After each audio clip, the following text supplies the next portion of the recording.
Fala, meus amores! Estamos aqui em mais um episódio dos Irmãos Dias Podcast. Quem está comigo aqui hoje é ele. Eu, André Dias, estou aqui para te encher o saco. E hoje tem entrevistada aqui maravilhosa, Ana Campagnolo. E o assunto de hoje, Carol, é feminismo, perversão e subversão. 16º episódio. Chegamos ao 16º estamos aí. episódio. E eu tô sabendo que o nosso podcast tá dando uma voada. Tá voando, graças a Deus. Que é e isso? ganhamos um Obrigada. presente, olha lá. Ganhamos esse livro aqui, ó, maravilhoso que a Ana trouxe aqui pra gente. E detalhe, hein? A Ana, nós vamos apresentar a Ana e ela vai falar, já saiu até um outro livro, best-seller. Vai ser, esse aqui já é, o outro vai ser também. Ana, bem-vinda ao nosso podcast. Muito obrigado. Oi, André. Oi, Carol. Que alegria estar aqui com vocês. Eu assisti... Olha, algumas das visualizações desses podcasts aí são minhas, porque eu assisti quase tudo. O último que eu vi foi o da Sara, que estava incrível também. Obrigada.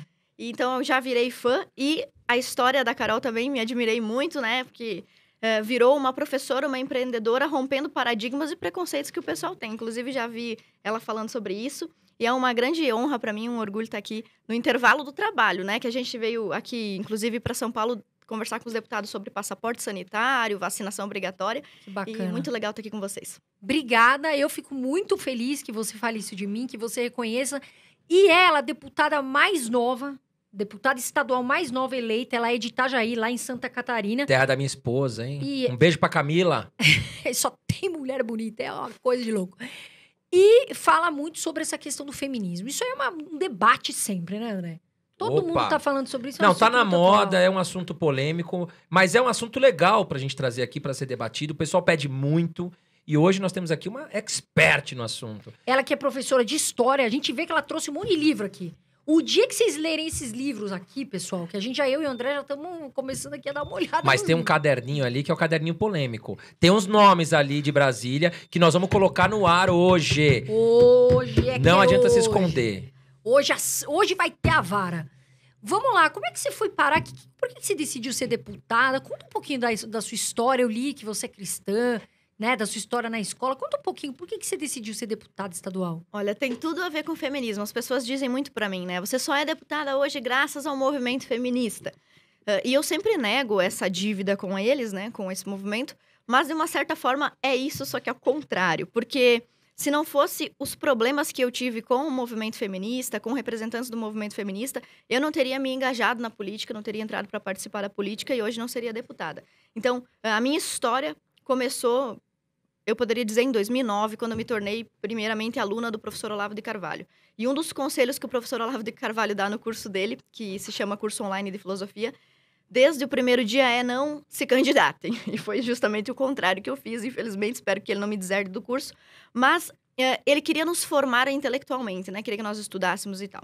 E comecei a estudar, então, Foro de São Paulo, macropolítica. Não era muito interessada por política local, admito. Não ficava interagindo lá na vereança, prefeitura. Gostava de estudar política de um ponto de vista macro, como o feminismo, o ecologismo, as pautas indigenistas, movimento LGBT, né? Pautas que eu chamo de gaysistas. Todos esses assuntos aí que têm projeção nacional. Então, estudei isso por muito tempo, até que em 2013 entrei no mestrado na Universidade do Estado de Santa Catarina. Então, depois de fazer a graduação, sou formada em História, pós-graduada em Literatura Portuguesa, eu resolvi, vou fazer um mestrado, quero seguir a vida acadêmica. Só que dentro da universidade eu fui, digamos assim, descoberta, né? Os professores receberam e-mails dos colegas denunciando que eu era cristã. E eu fiquei morrendo de medo no começo. Pensei, meu Deus, não pode, então vou apagar tudo. Apaguei, mandei um e-mail para o professor, desculpa, vou apagar esse negócio aqui. E comecei a refletir, a pesquisar sobre isso e vi que muitas pessoas passavam por isso, muitos jovens. Hoje, já com 14, 15, na escola desde os 11 anos, eu já conheci meninas com 10, 11 anos que pedem ajuda por causa de discussões políticas na escola. E aí eu percebi que isso era um fenômeno. Olha, não dá para ser conservador em certos nichos acadêmicos. Então, por exemplo, na universidade onde eu estudava, o DESC tem o ESAG e a FAED. ESAG é o centro onde tem administração pública, economia, lá era mais de boa. Mas na FAED, que é a Faculdade de Educação, onde você tem geografia, ciências sociais, filosofia, história, era bem mais restrito e o número de cristãos é bem diminuto nesses ambientes. E aí uma professora feminista, inclusive isso virou um imbróglio nacional, virou um processo da Vara Especial Civil. Depois eu fui em 2014 e em 2017, fui para o Congresso para apresentar esse assunto em audiências, em congressos nacionais. E aí o meu nome ganhou um certo nível, né, de reconhecimento nacional no movimento Escola Sem Partido, que hoje está extinto, está encerrado, porque o seu fundador, o procurador Dr. Miguel Najib, encerrou as atividades. Mas eu me tornei um nome desse programa que lutava contra a doutrinação dentro da sala de aula, né? Então, não que você não possa ensinar feminismo, não que você não possa ensinar sobre marxismo, sobre trotskismo, leninismo, ensine sobre o que você quiser. Mas que esse conteúdo seja sempre apresentado como uma opção ou como algo que aconteceu na história e não seja aplicado. A diferença entre ensinar um conteúdo e aplicá-lo, né? E aí eu comecei a falar sobre esse assunto, como eu mencionei, 2014, 2017, até que alguém da cidade lá de Itajaí, o Marcos Melrer, atualmente é meu chefe de gabinete, era filiado ao PSL, que era um partido bem progressista na época, antes do Bolsonaro entrar, me convidou, por que você não sai candidato? Eu falei, não tenho perfil para isso, Deus me livre. Nunca pensei nisso, e quando ele me convidou, eu falei, olha, eu não sei nem a diferença fundamental entre a atuação do estadual e do federal. Eu não quero entrar nisso daí, eu gosto de política, mas é para estudar, não é para fazer. E ele me convenceu que não, mas você é importante para a pauta e tal. Eu falei, então tá bom, então vamos aprender. Ela me mostrou o que era uma emenda impositiva, projeto, tudo. O que um deputado faz, o que a equipe faz, o que eu poderia fazer. E me disse, escolha, você quer ser estadual ou federal? Eu falei, tá desse jeito, tá fácil assim? Aí ele disse, não, é fácil, eu vou te eleger porque a tua pauta, teu nome tem reconhecimento. E assim, quase que por um milagre, isso aconteceu em 2018. Eu fiz 34 mil votos. Sou a deputada mais jovem, como bem disse a Carol, a única deputada conservadora do parlamento. E o mais impressionante é que a minha campanha foi feita com R$7 mil de doação. A gente teve candidatos na minha cidade, no meu município, inclusive filho do prefeito, que saiu candidato lá também, que dizem, eu não investiguei as contas dele, ter gasto, investido mais de R$1 milhão e não conseguiu se eleger. Eu coloquei 7 mil, que era o que eu tinha, não tinha mais. Se eu tivesse, até colocaria. Me lembro que no último dia da eleição, ali na última semana, eu queria mandar algumas cartas, colocar uns santinhos no correio para apoiadores, que era isso, eu mesma fazia a carta, eu mesma fazia o vídeo, eu mesma fazia o roteiro, eu mesma fazia tudo, porque eu não tinha dinheiro para pagar a equipe. E eu pensei, poxa, vou mandar essa cartinha. E não tinha dinheiro, gente, pensa isso. O cara que é candidato... Mas eu não entendi, só te corrigindo, santinhos como, assim? Aquele santinho que você bota a foto do candidato, eu queria mandar... tá, mas no caso, que santo? Porque você é cristã, né? Não, o santinho político. Você lembra que chamava político, isso uma vez? Não, tô perguntando só porque eu me questionei aqui, só por... Sabe aquele santinho político? Então, eu queria colocar no correio e mandar para algumas pessoas que tinham entrado em contato.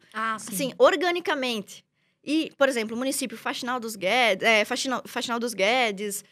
até municípios de fora de Santa Catarina, que o cara tinha algum parente dentro, né? De Santa Catarina. E aí, o que acontece? Eu não tinha dinheiro. Chegando na última semana, eu não tinha R$300 para botar as cartas no correio. Aí eu pensei, meu Deus, aqui só Jesus na causa. E quando as urnas abriram ali 10% apuradas, eu já tinha mais de 2 mil votos. Eu fiz a conta 10 vezes 10, 10 vezes 2, vai dar 20 mil votos. Quando abriu, era 35 mil. Nossa. É uma surpresa que você fala, nossa... E, de repente, com pouco dinheiro, foi assim, merecedora mesmo. Mas a gente fica feliz, eu gosto. Mas eu fiquei até com uma dúvida, Ana. Você já era famosa? Porque, assim, hoje seu Instagram, nossa, tá super em alta, assim, né? Quantos seguidores você tem?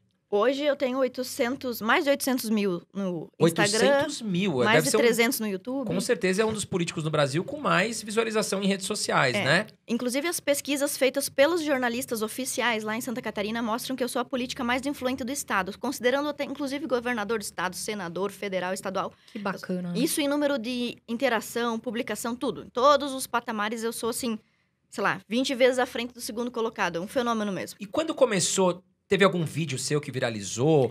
Como é que foi essa explosão? Como é que você ganhou tantos seguidores? Conta um pouco pra gente. Como você perguntou, né, se eu já era conhecida antes, como eu posso dizer?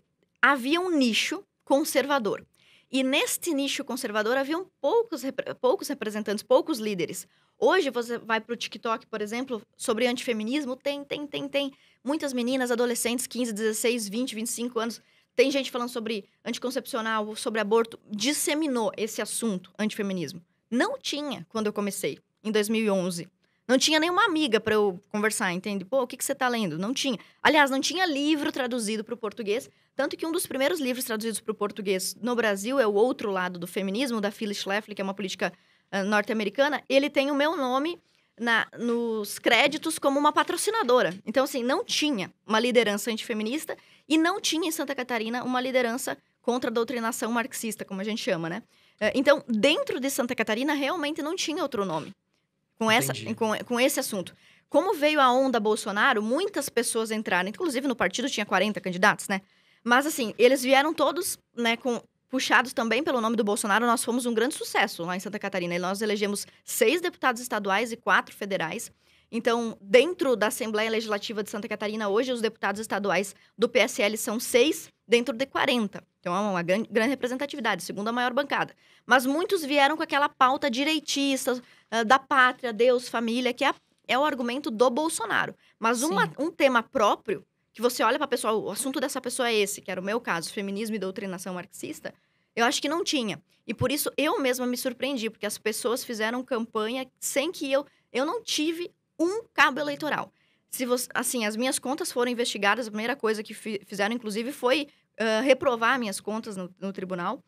Por causa de R$500, eu abasteci o carro com o meu dinheiro e o contador disse o seguinte, você não pode abastecer o carro com o seu dinheiro, você tem que abastecer com o da campanha, senão você tá, sei lá, se favorecendo. E aí eu fiz um reembolso, né, da conta da campanha para minha. Aí já saiu uma das primeiras matérias lá que eu tinha desviado dinheiro de campanha, ou seja, 500 pi. Assim, um negócio ridículo.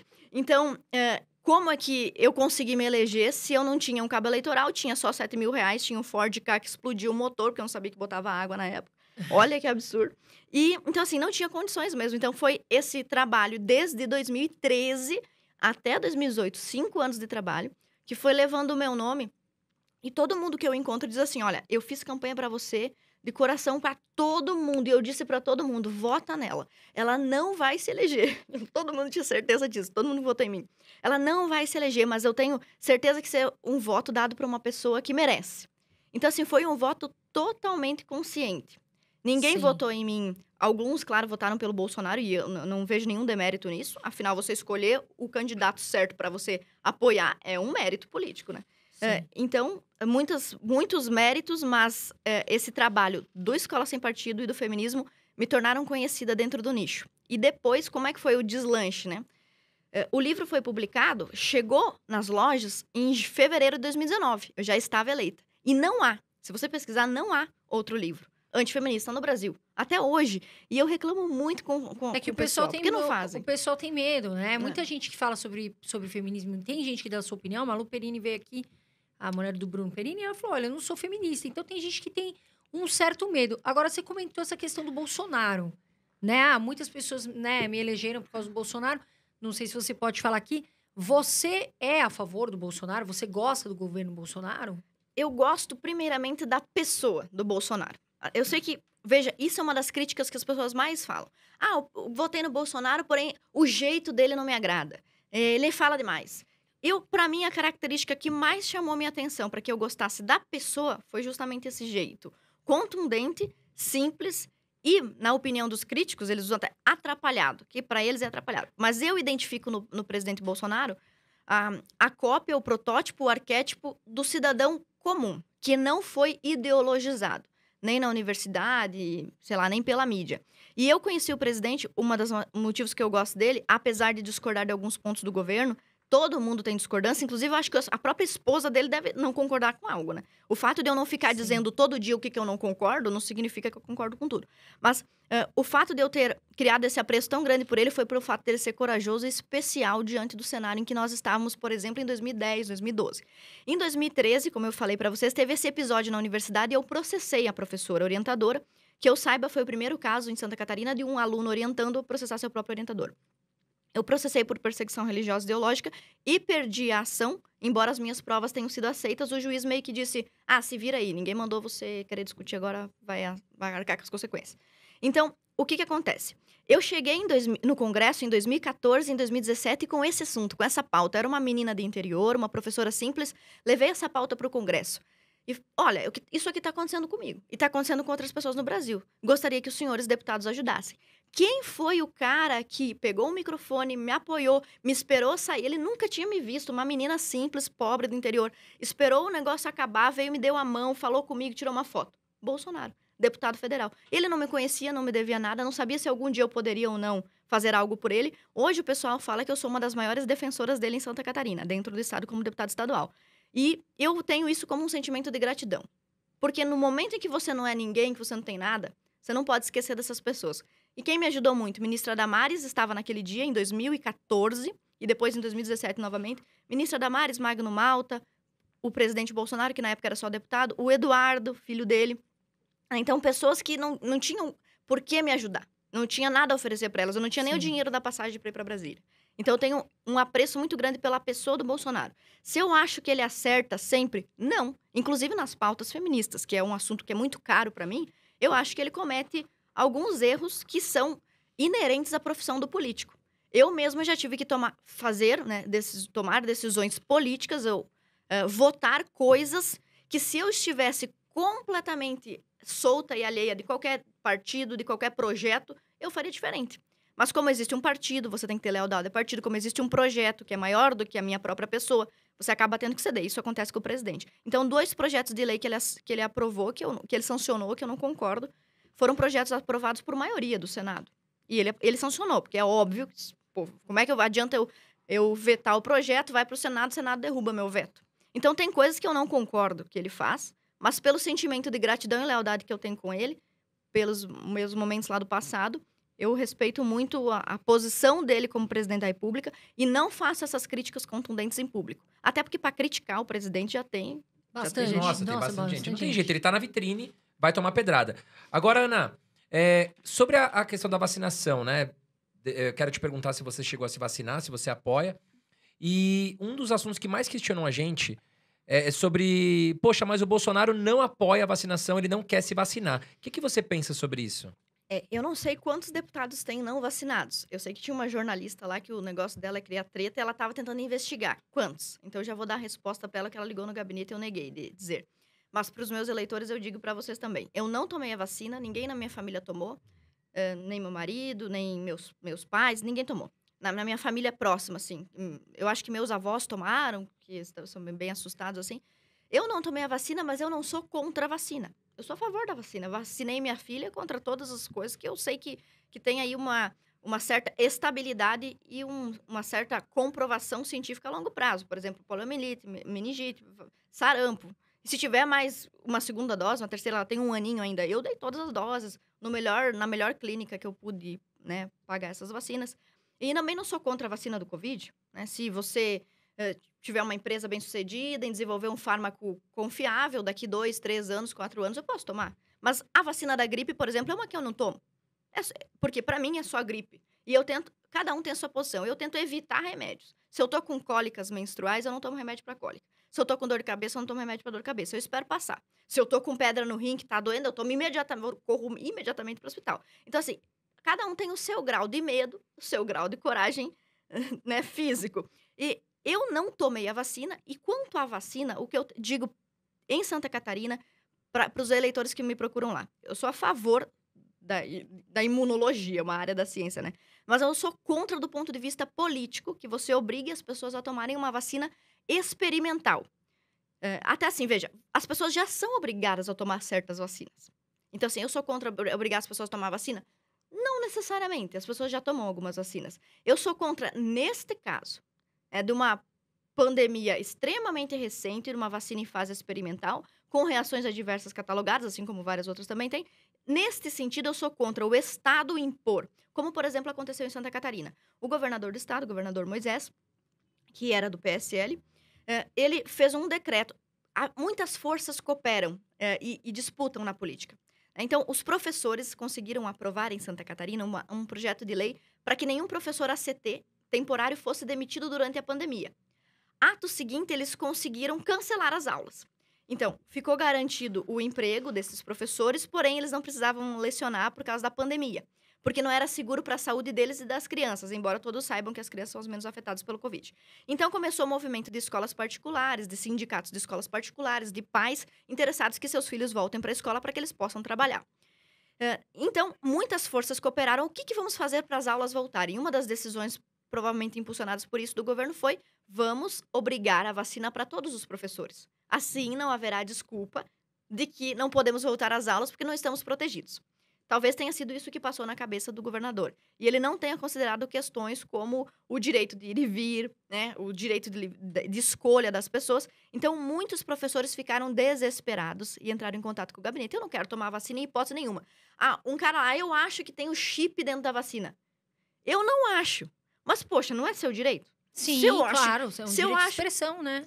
Tipo, eu não quero tomar essa vacina que tá em fase experimental porque eu acho que ali dentro tem um ovo de dinossauro. O problema é seu, né? Entende? Você tem que ter pelo menos um mínimo de liberdade para escolher pelo menos uma vacina experimental se você quer colocar no seu corpo ou não. Então, nós fizemos um projeto de sustação de ato para tentar anular esse item do decreto do governador. Ainda não foi aprovado, porque, obviamente, os deputados lá de esquerda sentam em cima do projeto, pede vista, leva para a mãe deles, não devolve.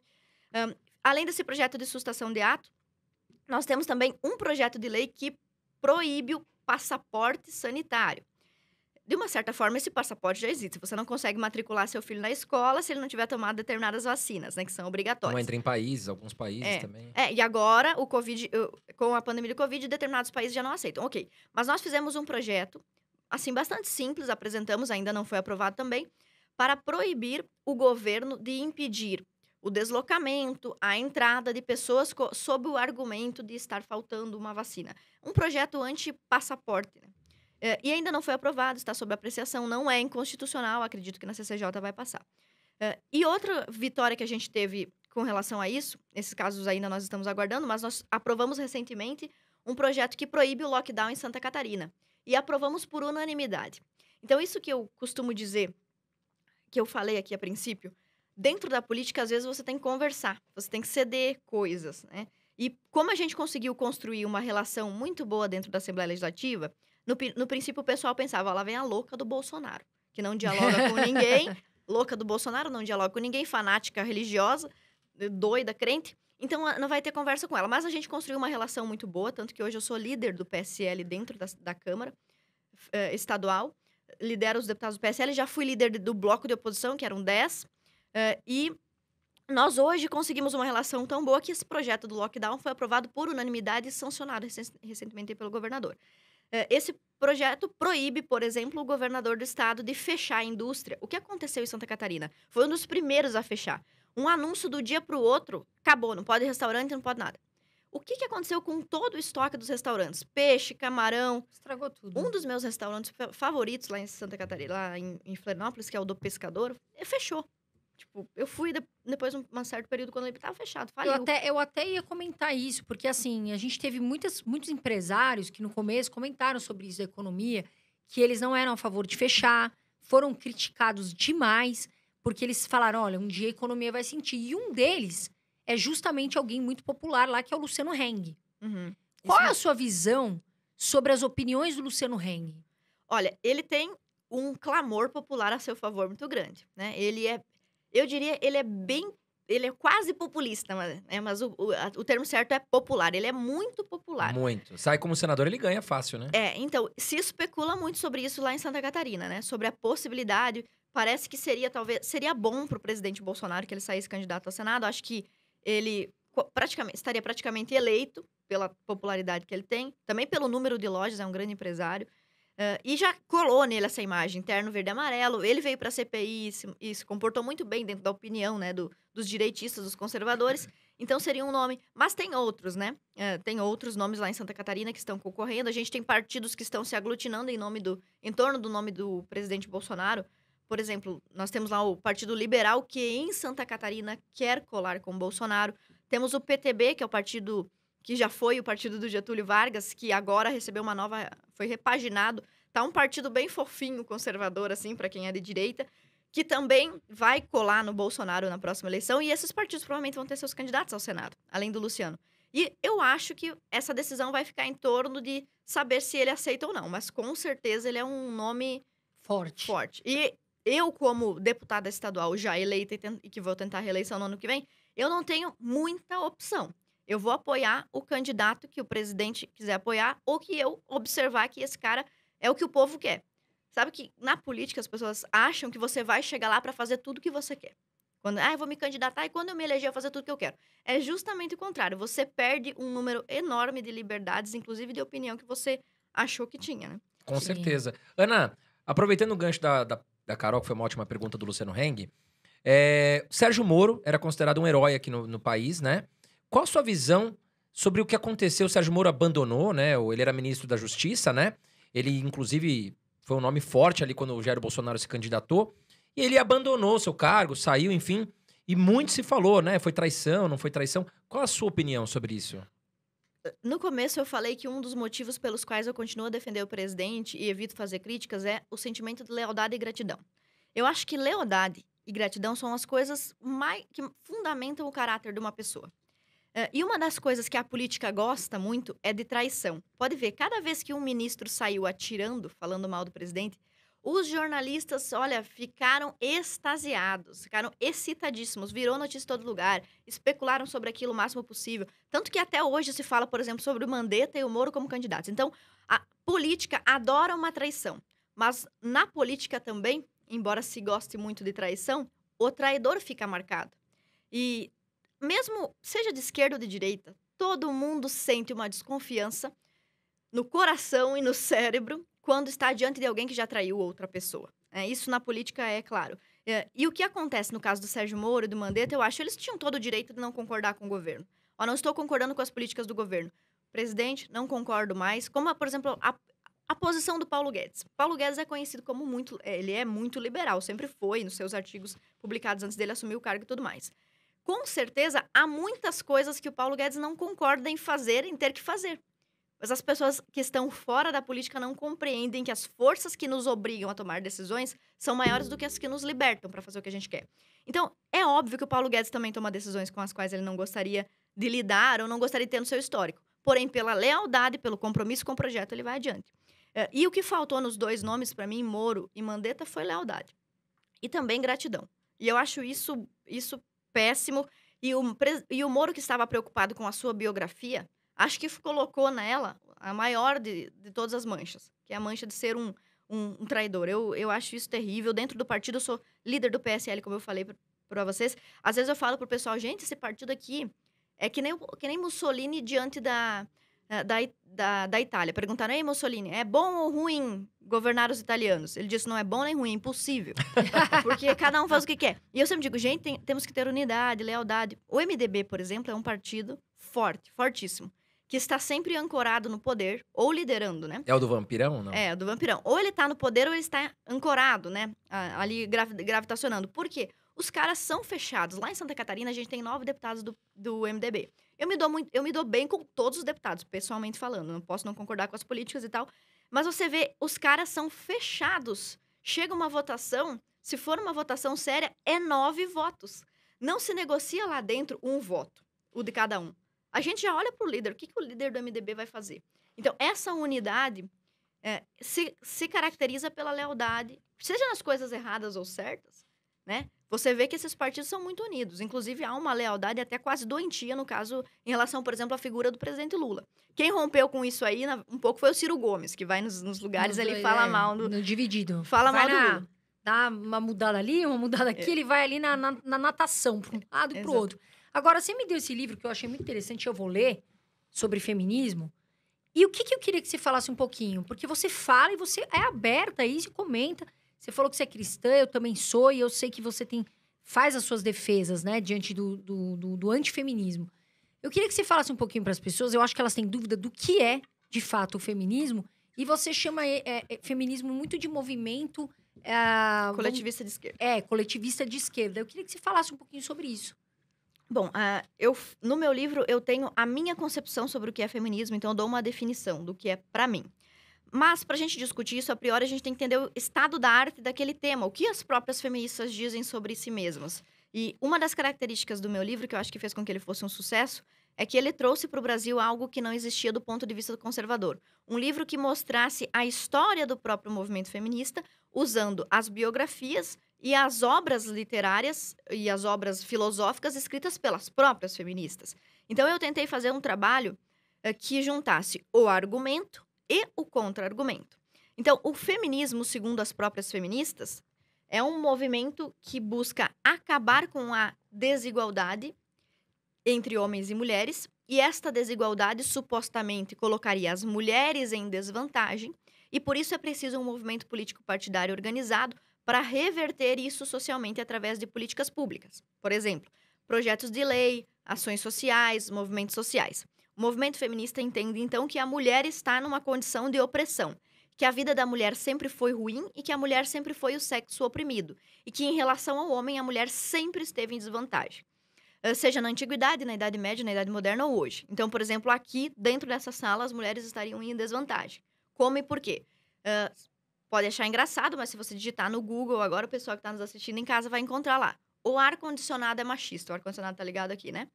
Então, você vai encontrar lá. Até aqui, as mulheres estão em opressão. Apesar de nós sermos duas em lugar de fala, aqui ocupando espaço de poder, ele ser um só. Aqui também estamos em situação de opressão, porque, afinal de contas, o ar-condicionado está ligado mais forte, porque os homens têm o corpo mais quente, eles sentem mais calor. Então, o ar-condicionado no carro, nos escritórios, em todo lugar, está sempre na sua máxima potência para a desvantagem das mulheres. Então, em todo lugar, as mulheres estão em desvantagem. O feminismo compreende isso. Se a mulher é dona de casa por opção, ela está em desvantagem porque exerce um trabalho não remunerado. Se ela está no mercado de trabalho, ela está em desvantagem porque recebe um salário menor do que o dos homens. Já devem ter ouvido muito esse argumento, né? Já As bastante. mulheres, né? Então, todo lugar onde a mulher está, em qualquer contexto, ela está sempre sendo oprimida. Esse é o argumento do movimento feminista. E aí eu tento colocar no meu livro a minha vertente sobre isso, o que eu penso sobre isso. E eu digo o seguinte, esse é o discurso. Primeiro, a mulher é oprimida e ser mulher é a pior coisa do mundo. Esse é o primeiro discurso do movimento feminista. O segundo, é a ideologia de gênero, é que não existe mulher. E que a identidade da mulher é uma construção cultural. 2 argumentos. Mas eu digo que tudo isso, toda essa propaganda e essas bandeiras do movimento feminista, por exemplo, atreladas aos direitos, supostos direitos iguais, supostas conquistas feministas, liberdade, emancipação da mulher, que tudo isso são falsas bandeiras do movimento para vender a revolução sexual, que é o objetivo final. O que seria a revolução sexual? O fim do casamento monogâmico, o fim das relações heteronormativas, homem com mulher, né? Ou seja, normativas. Não é que não pode mais existir um casal heterossexual no mundo. Pode. Mas para o movimento feminista, essa não pode ser a norma. Então, o que pode ser um casamento, no caso, a proteção da classe LGBT, né? Assim. Não exatamente, porque eu não sei no que exatamente protege o LGBT. Eu acho mais que eles usam os LGBT do que os protegem, de fato. Mas você entende que o que quer dizer essa heteronormatividade? Destruir o homem e mulher como casal que se complementam. Um homem e uma mulher, isso também é importante. E o movimento também quer desconstruir. Quer desconstruir monogamia, casamento nos moldes do casamento cristão, que é este casamento monogâmico, quer transformar a fidelidade ou infidelidade em conceitos extremamente fluidos, como, por exemplo, eu e o André casamos, mas se ele concorda, eu posso ser infiel. E assim você vai descaracterizando o casamento, e descaracterizando o casamento, descaracteriza-se também a família. Com essa descaracterização, as crianças que são filhas do pai e da mãe, mas se esse pai e essa mãe não se dão bem ou exercem papéis de uma forma disfuncional, essa criança está vulnerável, ela estando vulnerável, ela pode ser melhor manipulada ou instruída pelo governo, pelo Estado, pela escola pública, pelos movimentos sociais ou por qualquer outra pessoa que não seja seus próprios pais. Então, para mim, o movimento desaglutina a família. Eu não sei se vocês deixam, mas eu tenho uma definição no livro, eu posso ler? Pode, claro. Diz assim, ó. Tá na página 33. O feminismo é um movimento político que contribui para 1. Desentendimento e crescente amargura entre os sexos. Cada vez mais homens e mulheres não se dão bem. Você pode ver o tempo todo. Se você pesquisar, você vai encontrar quem lava mais louça, quem leva mais as crianças na escola. Tu tem pesquisa científica para tudo isso. As mulheres gastam mais dinheiro com isso que os homens. Para tudo há uma crescente investida de colocar o André contra a esposa dele, eu contra o meu marido, o tempo todo dentro da nossa casa, mesmo quando ninguém é familiar estruturado tradicional. Então, contribui para a desagregação familiar. As mulheres devem preferencialmente ser mães solteiras. As que não forem e se casarem devem buscar o divórcio. Então, uma competição contra o casamento. Induz a eterna insatisfação e libertinagem sexual. Não sei se vocês já perceberam isso no mundo, mas o tempo todo se fala sobre sexo. Você já viu? É música, você vai andar no outdoor, você tá indo numa BR, que eu viajo muito como deputada, é o tempo todo imagens, é o tempo todo. Então você tem uma hipersexualização da mulher e do homem. A mulher como produto e o homem como consumidor, né? Então, o tempo todo. Então, isso dá a impressão de que o sexo está em todo lugar. Só que você vai ver o jovem tá insatisfeito. A mulher tá insatisfeita. A quantidade enorme de matérias em revistas femininas sobre como procurar, como se satisfazer sozinha. Gente, vocês acham que isso é um avanço? Pô, quer dizer que o meu companheiro Nem eu conversando com ele, nem eu morando com ele, nem eu dormindo com ele toda noite, eu não consegui ensinar pra esse cara ou pra essa mulher como me satisfazer. Tipo, sempre pareceu óbvio pra humanidade que o sexo a dois é mais legal do que sozinho. Sim. De modo que a pornografia ou a masturbação fossem apenas uma solução para aquele cara que tá sozinho, né? Esquecendo aqui o ponto de vista moral. Eu não consegui uma mulher, então eu vou para esses subterfúgios. Só que hoje não, parece que empoderar a mulher é fazer com que ela esteja só. Então você vê uma insatisfação e uma libertinagem ao mesmo tempo. As mulheres fazem mais, aparentemente fazem mais sexo, estão mais disponíveis para o sexo, mas ao mesmo tempo não manifestam estar mais satisfeitas. Isso é impressionante, você pega as pesquisas científicas sobre essa satisfação sexual. Por que as meninas não estão satisfeitas, felizes, falando sobre, olha como eu sou feliz sexualmente, o meu casamento é feliz sexualmente, eu tenho minha relação sexual feliz. E é justamente o contrário. Então, item 13 e 4, eu digo que para fazer tudo isso, o movimento feminista usa discursos sofistas, ou seja, uma coisa que parece verdadeira, mas não é. Discurso sofista. Exemplo, homens e mulheres ganham salários diferentes, sendo que mulheres ganham menos do que homens. Ok? Resposta, por causa do machismo. Então, uma parte a premissa está correta, né? Primeira premissa, as mulheres ganham menos do que os homens. Ok, primeira premissa está correta. A justificativa, porém, está incorreta. Por causa do machismo. Então, você veja, é um sofisma. Metade verdade, metade mentira, certo?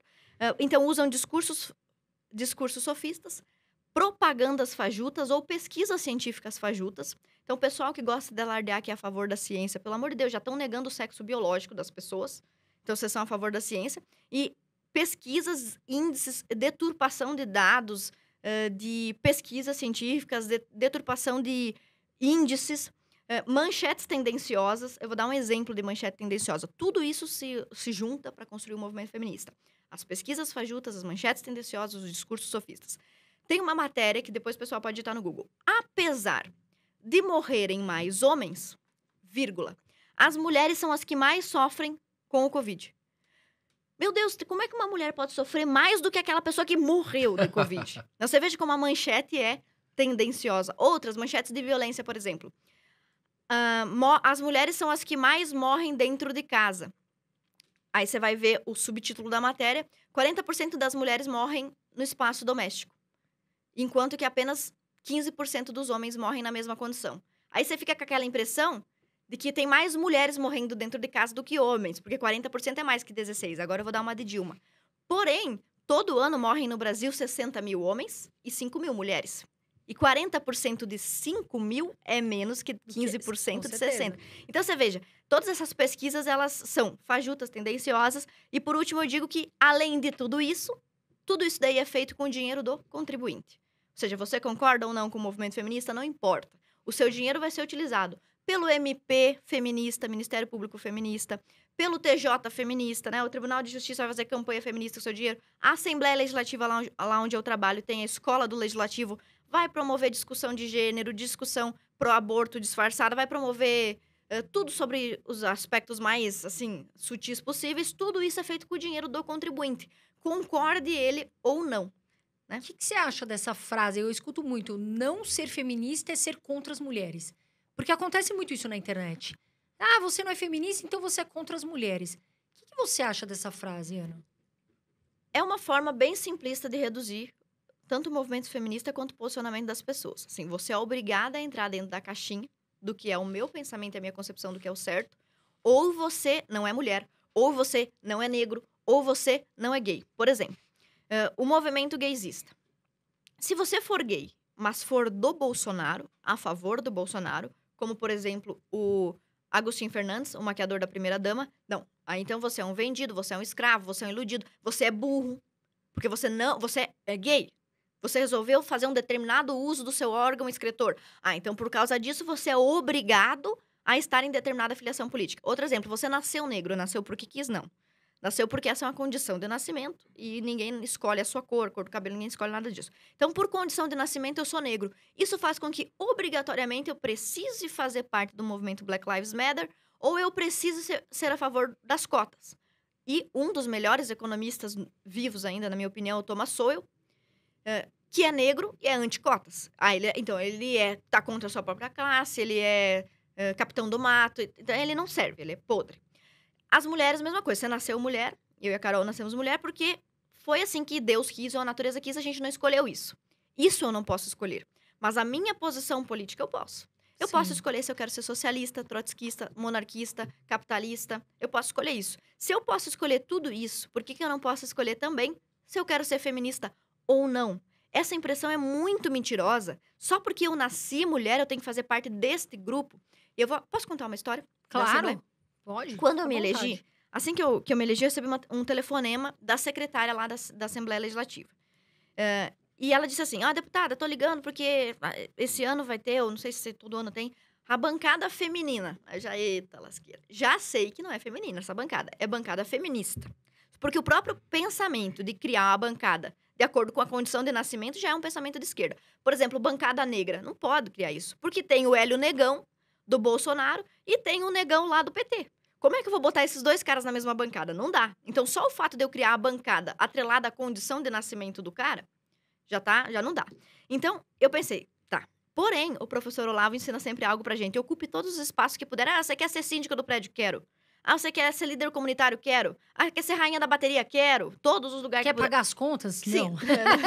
Não, Tudo não. que eles oferecerem, você aceita. Seja voluntário, pago, você faz tudo que puder contribuir de alguma forma, que for um espaço que você tenha vocação para ocupar. E eu falei, sim.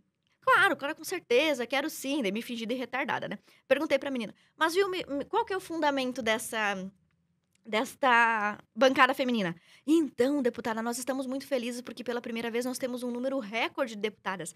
Temos muitas deputadas mulheres. Eu falei, que legal, quantas são, né? 5.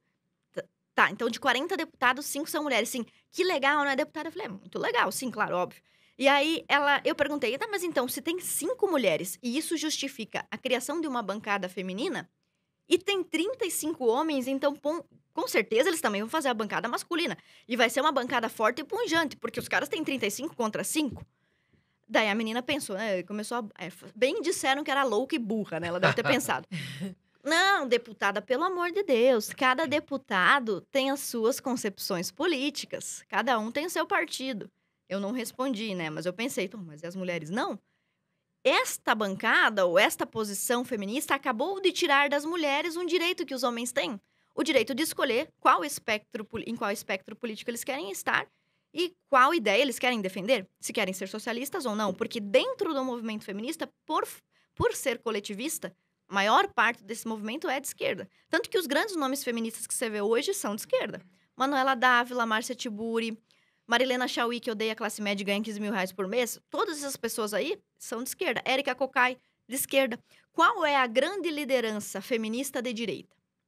Praticamente inexiste. O que a gente tem, e isso é um problema cultural que a gente vai melhorar ainda, acredito, com o passar do tempo, é muitas mulheres políticas de direita que, por terem sido imersas na doutrina feminista desde que nasceram, ainda reproduzem o discurso sem ter refletido sobre ele. Então, assim, eu sou feminista aqui e ali, mas é por falta de ter pensado a respeito. Eu até queria te perguntar isso. Você acha que hoje uma mulher ela pode ser de direita sendo cristã e do movimento feminista? Eu acho que uma mulher, ou um homem, ou um gay, ou um negro, ou um anão, qualquer um pode ser qualquer coisa. Inclusive incoerente, ignorante e burro a respeito dos seus próprios pensamentos.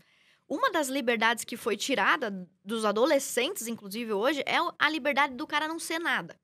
E isso cria problemas. Por quê? Para você ser algo liberal, conservador, anarquista, capitalista, para você ser algo, você tem que conhecer este algo e assumir uma posição. E as pessoas estão sendo o tempo todo questionadas. Você é o quê? O que você é? O que você é? E às vezes o cara ele não quer ser nada. Ele é pipoqueiro, é dona de casa, não quer se envolver em política. As pessoas deveriam ter esse direito, por isso a gente tem os representantes, que é aquele grupo que vai levar adiante e refinar, deveria ser, mas infelizmente não é, e refinar as ideias do debate político. E aí, o que acontece? Essas pessoas, o tio que vende gás, a tia que vende pipoca, eles perderam o direito de não ser nada. Então, já que dentro das igrejas e fora das igrejas nós perdemos o direito de não ser nada, as pessoas são obrigadas a se posicionar. E aí você chega para uma mulher que trabalha fora, mas que ela é presbiteriana, super conservadora do ponto de vista de um presbiteriano, vai à igreja, é até submissa dentro do casamento, respeita seu marido, entende o que isso quer dizer dentro da Bíblia. Você é feminista? E ela vai responder, sim, aquele movimento lá das mulheres lá, que é a favor das mulheres. Sim, isso sim, eu sou a favor. Por quê? Porque ela não sabe ou o que é o feminismo ou o que é ser cristã. Então, você tem a possibilidade, isso é um direito das pessoas, de serem ignorantes e incoerentes. A maior parte das pessoas é incoerente. Por quê? Eu tenho que analisar tudo na minha vida para eu ser 100% coerente. Você tem tempo para fazer isso? Bom, eu sou a favor ou contra a taxação das grandes fortunas? Como é que eu vou saber? Vocês trabalham muito com esse negócio, né? Sim. Vocês são a favor ou contra? Você tem que parar para estudar. Vocês são bons em economia. Eu não sou tão boa assim. Então, assim, se a gente fosse discutir isso, vocês são mais gabaritados para dizer se uma criptomoeda é boa para investir ou não. Como é que eu vou falar? Que se o Banco Central deve ou não, por exemplo, comprar criptomoeda. Eu não tenho como opinar sobre... Então, assim, se você vai me perguntar, você é criptomoedista ou não? E me botar uma faca no pescoço, eu vou ter que dizer sim ou não. Só que eu não elaborei uma resposta. Então, eu vou acabar... Você vai acabar chutando que você nem incoerente. sabe, né? Eu vou ser incoerente. Às vezes você não teve tempo, exatamente porque tem muitas pessoas que confundem movimento feminista. Eu vejo isso, muitas pessoas falam, inclusive celebridades, né? Quando acontece alguma coisa, elas se unem, é feminismo e tal. E assim, eu acho que precisa estudar muito bem. Porque o feminismo que é pregado e que as pessoas falam, muitas vezes nem é o feminismo que é o que a gente sabe, né? Por exemplo, vou ler o teu livro para também me apropriar mais do assunto, né? Então, foi o que você falou, a gente tem que estudar, a gente tem que estar por dentro. Agora, uma dúvida que eu tenho, né? Hoje a gente vê muito esse movimento trans. Tem muito esse movimento e também a gente está vendo isso nos esportes. E está sendo autorizado, né, os trans... ou as trans, desculpa, pessoal, não sei como falar, a participarem dos esportes na categoria feminina. E, claro, na minha visão, o transexual tem mais força, né, naturalmente, para algumas coisas, para esportes, acabam levando medalhas, títulos, enfim. Qual a sua opinião sobre isso? Você acha que isso é correto? O que você pensa sobre isso? Eu recomendo o pessoal que está assistindo que procure bastante sobre isso relacionado ao nome da Ana Paula Henkel, jogadora de vôlei.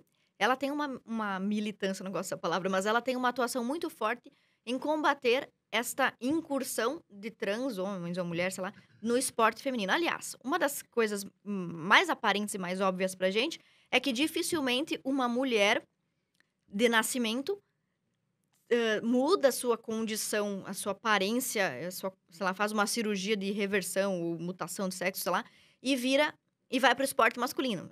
Não vai ser aceita essa mulher, porque ela não tem o nível. Isso que você disse, Carol, a minha opinião, você toda, né, toda ali com cuidado. Isso é um negócio completamente antidemocrático. Você vai falar alguma coisa sobre os gays, sobre os trans, você já fica todo assim cheio de 9 horas, né? Então, assim, esse cuidado que você teve para dizer algo óbvio, tá? Nas Forças Armadas Americanas foi realizada uma pesquisa com os recrutas. Olha, o recruta homem, ele não necessariamente é mais forte do que um homem comum. Mas a recruta mulher, ela sabe que vai passar por uma prova, um teste físico, que não é um ambiente essencialmente feminino, então ela se esforça muito mais, né? Então, a recruta mulher e o recruta homem das Forças Armadas foram avaliados fisiologicamente, fisicamente, e se descobriu neste relatório das Forças Armadas que a mulher da cintura para cima tem 55% da força de um homem, considerando a recruta média e o recruta médio.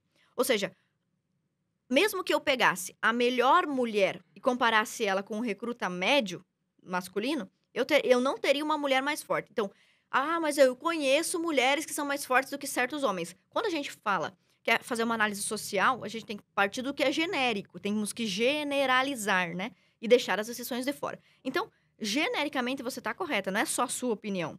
Inclusive, a própria Simone de Beauvoir diz isso no livro dela, O Segundo Sexo. Uma das primeiras coisas que ela faz, um dos primeiros capítulos, é analisar a biologia. Não só das mulheres, mas dos insetos, das aranhas e tudo mais.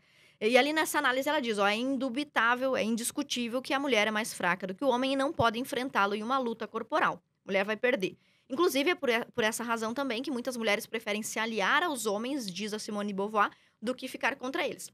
Porque você ofere mais vantagem se aliando a alguém mais forte do que você, do que competindo com essa pessoa. Então, é óbvio que há uma diferença. Esses atletas, você pode observar um determinado padrão. Esses atletas que nasceram homens, quando eles passam para o esporte feminino, eles têm um critério. Mas tem critério, sim. Mas eu não acho suficiente esse critério. Eu passei 40 anos, 30 anos como homem biológico. Aliás, a testosterona que nós recebemos quando estamos no ventre das nossas mães afeta o nosso cérebro até o dia da nossa morte.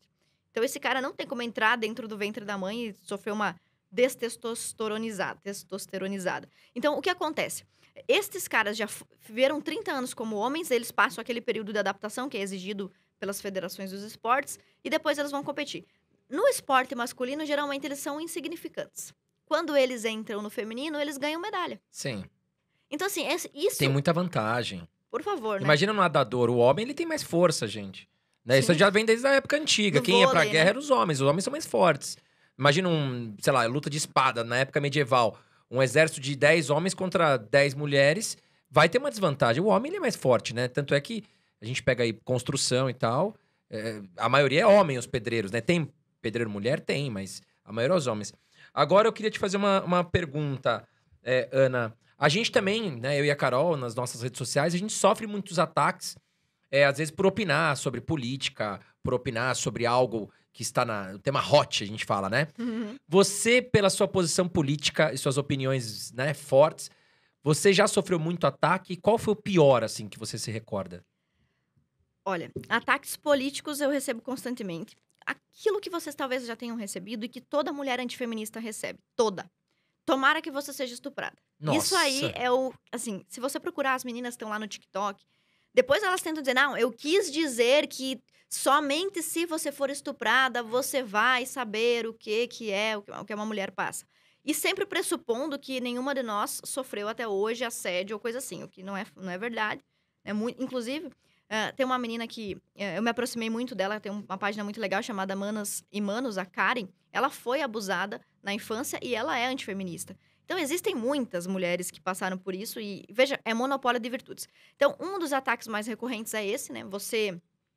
Tomara que você seja estuprada, tomara que apanhe do marido e outros desejos assim. Absurdo. Tomara que seu marido te abandone quando você estiver grávida e que você aí vai ver o que é ser uma mulher submissa. Isso, principalmente na época do meu casamento, que eu e meu marido, nós lemos os votos. Ele é católico, eu sou protestante. E quando a gente foi ler os nossos votos, o dele dizia amar e respeitar e o meu dizia amar e obedecer. Cada um escreva os seus, escreva o que você quiser no seu, não vem se meter no meu. E o nosso era aquele padrão, só que no do homem dizia respeitar e no da mulher dizia obedecer, porque a gente quis meio que ser literal ali no que diz na Bíblia. Embora lá em casa seja ele que lave a louça. E assim, quando a gente divulgou esse vídeo, foi muito ataque desse jeito, assim, tomara que seu marido te troque por uma juíza, por uma mulher marombada, e aí você fique aí chupando o dedo com essa filha pra criar. Isso aí, bem recorrente, eu nem considero o pior. O pior mesmo foi quando, fisicamente falando, eu e meu marido estávamos na Paulista, a gente tinha vindo para gravar algum evento aqui do Brasil Paralelo, e quando a gente estava caminhando lá, na Avenida Paulista, uma feminista, eu sei que ela era feminista, porque ela tinha, tipo... Os traços. Coisas, né? E ela tava cheia de umas coisas espiritualizadas lá, assim, umas coisas meio Wicca, sabe? Vendendo, que vende lá na Paulista. Com uma camiseta daquelas que elas usam de slogan. E ela veio pra cima de mim com um pedaço de pau. Nossa. Ela veio... Mas eu não sei se era um cabide, sei lá o que, um cabideiro, sei lá. Ela veio, você que é Ana Campanholo. E o meu marido é policial militar. E eu pensei, meu Deus, pela primeira vez vou ver meu marido em atividade. Mas, infelizmente, fui frustrada. Porque a mulher não veio pra cima de mim. Meu marido tem 120 quilos, ficou ali entre eu e ela e acabou ali a agressão. Mas se eu estivesse sozinha, certamente eu entraria num problema. Ou seja, de uma mulher.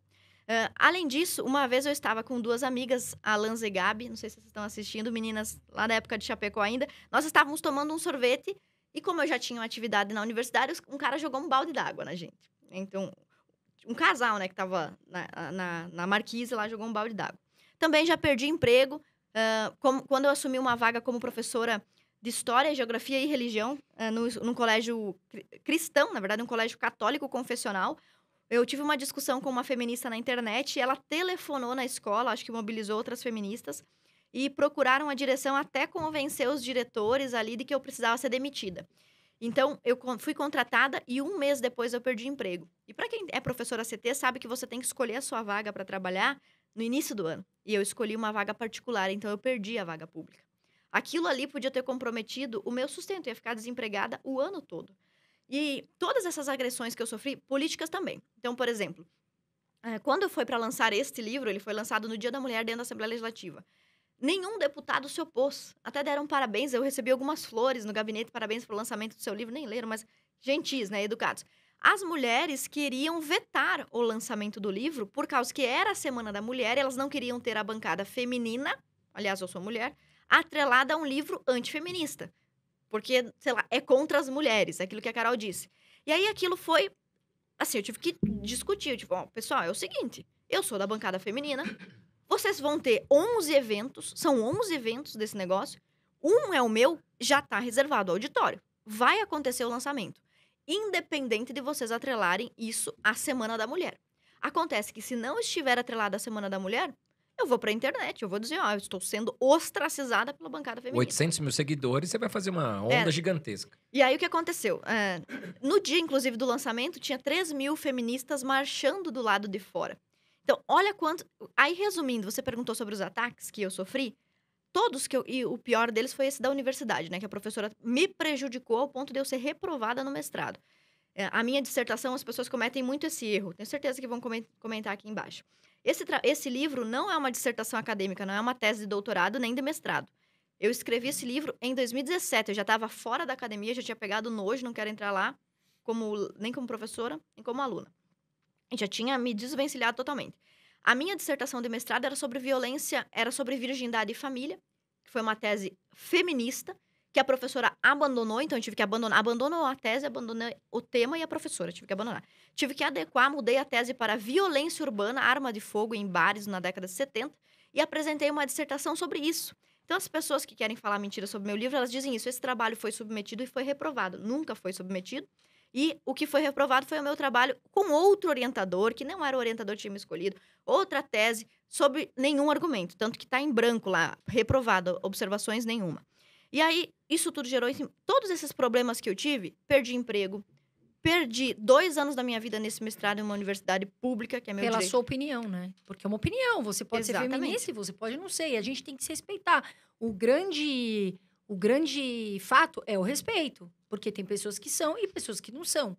Agora, teve um caso muito famoso, até artistas se comoveram, enfim, que foi o caso do empresário André Aranha, que parece que a Mariana Ferrer, né, uma blogueira, entrou falando que foi estuprada, enfim. O que você tem para falar desse caso? E ele foi absolvido agora, por falta de provas, e virou mais um comentário, enfim, vários comentários. Pessoas que defendem ela, pessoas que não defendem. Qual é a sua opinião sobre isso, Ana? É bem importante a gente falar, para começar essa conversa, o seguinte. É opinião. Todo mundo, 90% das pessoas só tem opinião sobre esse caso. Porque quem é que vai assistir as 4 horas de audiência que foi disponibilizada, a audiência na íntegra, e quem é que vai ler todas aquelas centenas, quase milhares de páginas do processo? Todo mundo que estiver falando sobre esse caso fora dos autos, sem ter conhecimento dos autos, está dando opinião. E opinião é um negócio que cada um pode ter a sua. Falando sobre opinião, aconteceu o seguinte comigo. Esses ataques que eu já sofri, que eu mencionei todos esses assalistas, sempre vieram de mulheres. Sempre. Nunca sofri um ataque vindo de um homem. Né? A não ser que fosse um homem feminista. Nunca sofri um ataque de um homem normal. E o que aconteceu? Nesse caso, também fui violentamente atacada. Alguém me marcou naquelas publicações onde a Mari Ferrer postava fotos chorando. Não sei se vocês lembram disso. Sim. Fale sua opinião aí, já que é importante que você se pronuncie, me marcaram. Porque você não é feminista. Para mostrar que as mulheres não feministas também se preocupam com violência doméstica.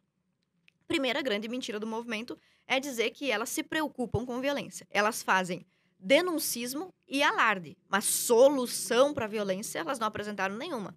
Aliás, quanto tempo existe o movimento feminista? Desde 1960, qual foi a solução real, objetiva que elas apresentaram? Inclusive, quando o presidente Bolsonaro, na época, deputado federal, apresentou aquele projeto de lei para castração química de estupradores, as feministas foram contrárias ao projeto. Então, é bom pontuar isso. Agora, seguindo adiante, eu comentei lá embaixo, na publicação sobre a Mari Ferrer, não conheço os autos do processo e prefiro esperar o encerramento da investigação para dar minha opinião. Ou seja, eu não falei a favor do réu, nem a favor da vítima. E eu simplesmente não pressupus que ela estivesse falando a verdade por ela ser mulher. Isso é algo extremamente comum hoje. É mulher estar falando a verdade. É homem, é culpado. Esse negócio... Isso não tem... Primeiro, que eu sou cristã. A Bíblia não diz que as mulheres cometem mais pecados que os homens, nem que os homens cometem mais que as mulheres. A Bíblia não diz que um sexo é mais santinho que o outro. Não existe duplo padrão moral na Bíblia. Só existe duplo padrão de papéis dentro do casamento. Fora do casamento também não existe. Então, se uma mulher cristã e um homem cristão quiserem viver sua vida solteiro, não existe essa questão de submissão. Nenhuma mulher solteira, por exemplo, precisa se submeter. Então, a Bíblia é muito clara. Não há duplo padrão moral. Então, assim como os homens falham, as mulheres falham também. Assim como um homem pode ser estuprador, uma mulher também pode. Até tanto que tem estupros de 10% dos estupros de crianças, segundo a Polícia Federal, partem de mulheres. Então, as mulheres também podem ser abusadoras e assim como homens podem fazer falsas acusações, mulheres também podem fazer. E assim sucessivamente. Homens podem mentir, tudo é igual. Então, eu apenas me pronunciei, eu não sei. Meu Deus, até meu marido recebeu no inbox dele, dizendo que eu estava defendendo estuprador. Eu não defendi ninguém. Então, a minha primeira posição foi, não vou falar a respeito. Depois, eu descobri que o meu advogado, o Dr. Gastão, da Rosa Filho, é o advogado também do André Aranha. Inclusive, foi o Dr. Gastão que conseguiu que eu vencesse em várias etapas do processo contra essa professora aí que eu mencionei, que depois essa professora me processou por tê-la processado e ele é meu advogado, Dr. Gastão. Então, eu fui falar com ele. Dr. Gastão, o senhor é advogado daquele caso lá? Sim. Pode me contar o que aconteceu no processo? Aí ele me mostrou, né, sim, conversou comigo, mostrar ele não podia, né, mas ele mencionou, ó, a versão do réu é essa. Mas não vou dar opinião. Eu falei, ó, doutor, eu não vou opinar sobre isso. Primeiro que o senhor é meu amigo, né, então é óbvio que eu tenho assim, uma predisposição em acreditar no senhor. Segundo, porque é um caso grave de nível nacional, eu prefiro esperar a decisão do juiz. Tanto que ele, mesmo sendo meu amigo, não me cobrou que eu me posicionasse a respeito. Duas outras pessoas famosas, né, muito mais famosas que eu, a Marina Rui Barbosa e a Isis Valverde, também não se pronunciaram. Olha como é que o movimento feminista é. Se o pessoal procurar, eles vão encontrar essa matéria, que diz assim, ó. Marina Rui Barbosa e Isis Valverde são detonadas na internet após exposed de Mari Ferrer. Nojo. As feministas estavam lá comentando embaixo. Que nojo de vocês duas. Por que nojo das duas? Simplesmente por elas não terem assumido um lado. Como que você vai assumir um lado? Sem saber a versão da história, sem saber a versão completa. Quem tava ali? Ninguém tava ali, a verdade é essa. A gente viu uma história recente também, Ana. Queria saber a sua opinião. Quer dizer, recente faz uns meses, né? O Neymar foi acusado de estupro lá na França, né? A menina foi pra lá. E assim, o Neymar, via sua equipe, não sei como, algum hacker famoso, conseguiu entrar no computador, pegar as imagens reais do que aconteceu. E claramente, né, a gente viu que não teve um caso de estupro ali. Só que o movimento feminista e várias mulheres atacaram o cara, atacaram o Neymar. O Neymar virou o maior bandido, né? Ele ficou pior do que o cocô do cavalo do bandido, né? Perdeu vários patrocínios, perdeu, né? E a gente sabe, isso detonou Agora, o Neymar, você imagina se ele não conseguisse se defender, não tivesse essas imagens. Não, tava acabado. Não é, Ana? Então, assim, você não acha? O movimento feminista às vezes pega pesado em relação... O cara, ó, a menina falou, o cara me estuprou. O pessoal já sai tacando pau, né, Ana? É isso que você quer dizer, né? E realmente existe uma inclinação e até atitudes reais, oficiais, do movimento feminista no sentido de tornar a palavra da vítima suficiente para uma punição em caso de estupro. Veja, existem muitos casos de injustiças onde mulheres foram estupradas e o acusado não foi punido. Isso é triste. Na verdade, o maior crime, um dos maiores na minha concepção, né, contra a dignidade humana é o estupro. Eu não tenho dúvida disso. Primeiro, o aborto, que mata um inocente. Depois, homicídio e estupro. Então, assim, é um crime hediondo, horroroso. Todo cuidado é necessário. No entanto, esta disposição de pressupor que o acusado é culpado sem observar provas materiais é absurdo. E esse caso só teve uma reviravolta depois que o Rodrigo Ventura, aquele do canal Não Minta Pra Mim, inclusive é muito legal se vocês... Eu vou fazer um merchan aqui, trazer o Rodrigo aqui. Eu assisto quase todos os vídeos que ele faz. Adorei o vídeo que ele fez sobre a Carol Conká. Depois o pessoal pode assistir. Ele analisou, né, sei lá, a forma como ela fala, porque ela oprimiu lá um rapaz, né, dentro do Big Brother. E eu sempre assisto os vídeos do Rodrigo. E quando o Rodrigo publicou sobre o caso Mari Ferrer, houve finalmente um respiro pro acusado, né, que é o André Aranha. Por quê? Até o momento, a opinião pública estava 100% favorável a ele e ninguém podia falar nada sobre o risco de ser acusado de estuprador ou cúmplice de estuprador.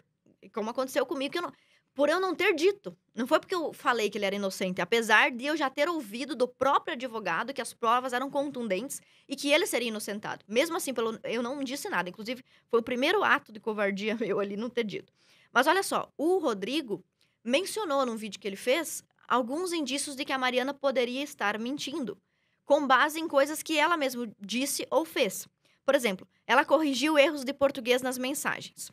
Existe um perfil no Instagram, eu acho que se chama André Aranha Inocente, uma coisa assim. Ele mostra até fotos do trajeto que ela teria transcorrido usando salto alto e supostamente sob efeito de drogas, né, segundo ela.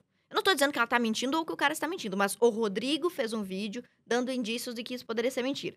Os vídeos fornecidos pela Polícia Militar mostram ela caminhando sob salto alto e digitando no celular mensagens, inclusive corrigindo erros de português, se você cruzar as duas fontes, no momento em que ela diz estar dopada. Depois, nenhum DNA do acusado foi encontrado dentro da vítima. Então, assim, existe DNA na calcinha da vítima, mas não está nem no body, o vestido desaparecido, e também não está dentro da vítima. O que possibilita, por exemplo, que eles podem ter se tocado, porém não pode talvez não ter havido uma conjunção carnal, que deveria ser uma das definições de estupro, né? Pelo menos tem que acontecer. Claro. O sexo tem que acontecer para que seja estupro. E tem que haver um fator de ou vulnerabilidade, a vítima tá desacordada ou vulnerável, tá drogada Algum mesmo, tipo de aliciamento. ou né? violência. Então, esses elementos estão todos faltando. E dentro desse assunto, a gente ainda tem testemunhas e amigas da própria, ex-amigas da própria Mariana, que ficaram contra ela, nesse caso. Inclusive, a Karen Marins é uma menina que foi acusada por ela, pela Maria Ferrer, de participar de um esquema de tráfico de virgens. Uma menina, ou seja, esta mulher, a Mari Ferrer, supondo que ela esteja mentindo, ela praticou falsas acusações contra um homem, destruiu a vida dele, e também contra uma mulher. E a Karen Marins, ela é mulher. Quem que vai defender essa mulher? Porque o movimento feminista defende a Mari, mas não defende a Karen. Qual é esse critério seletivo? Inclusive, saiu um dos assuntos que... Se você olhar as notícias, mesmo as notícias que falam sobre a absolvição do André Aranha, o texto dos jornalistas é completamente tendencioso no sentido de dizer ele foi absolvido, mas ele é culpado, a justiça que é ruim. Então, assim, não há uma chance do cara, nem tendo sido submetido... Ele passou pela mão de juízas mulheres, o caso passou pela mão de juízas mulheres, de promotoras, se não me falha a memória, do Ministério Público, várias personagens mulheres que também deram razão ao advogado de defesa. Então, o Intercept, não sei se vocês lembram, divulgou aquele caso do estupro culposo. Isso que eu ia falar. Nossa, e foi assim, não existe isso, né? Não existe isso em nenhum lugar na lei, né? É complicado falar disso. Tanto que uma juíza mulher, até separei essa... Eu tenho essa matéria aqui porque o pessoal pergunta muito sobre isso. E eu gostaria de mencionar para o pessoal aqui, ó.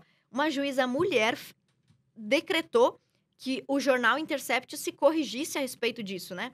Então, tem algumas matérias que o pessoal não precisa acreditar em mim. Eu sempre digo, ninguém não acredita em mim, não acredita no meu livro, pesquise. Caso Mariana Ferrer, Ministério Público de Santa Catarina diz que o vídeo da audiência foi manipulado e pede que a justiça retire sigilo.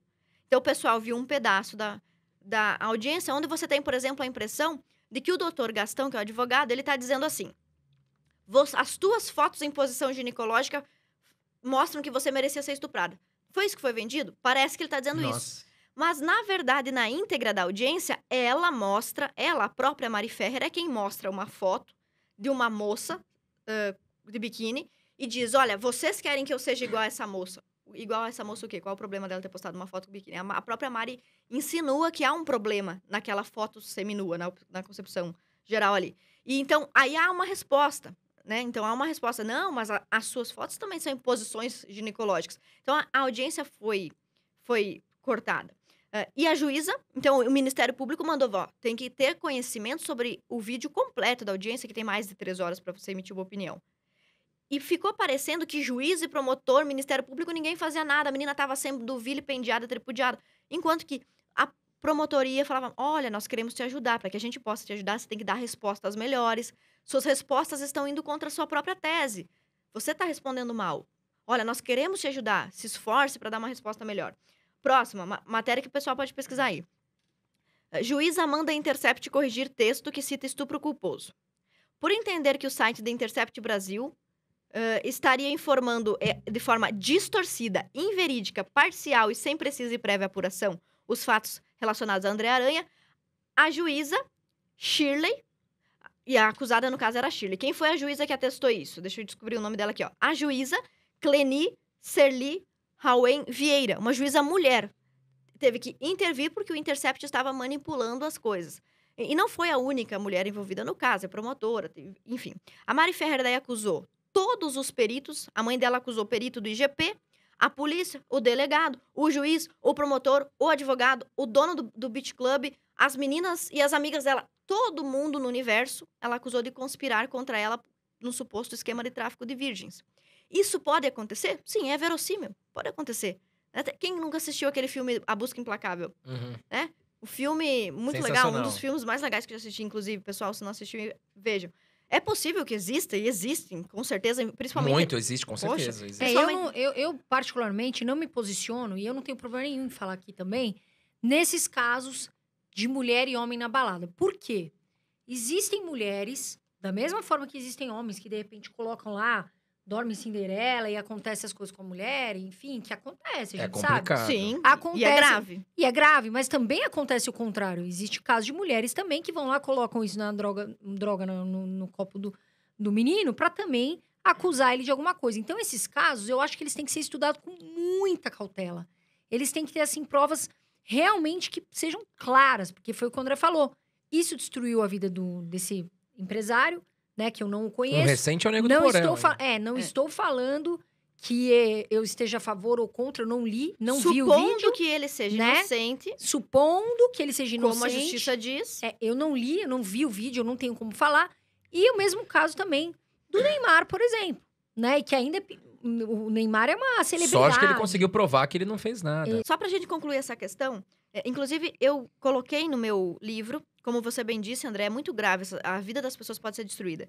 Então, no meu livro, lá na página 355, eu fiz uma lista de casos, inclusive brasileiros, que é algo que estava faltando no Brasil, inclusive era uma bibliografia feminista que mostrasse casos brasileiros, de homens que foram injustamente acusados. E mais, existem mulheres com histórias muito tristes de falsa acusação.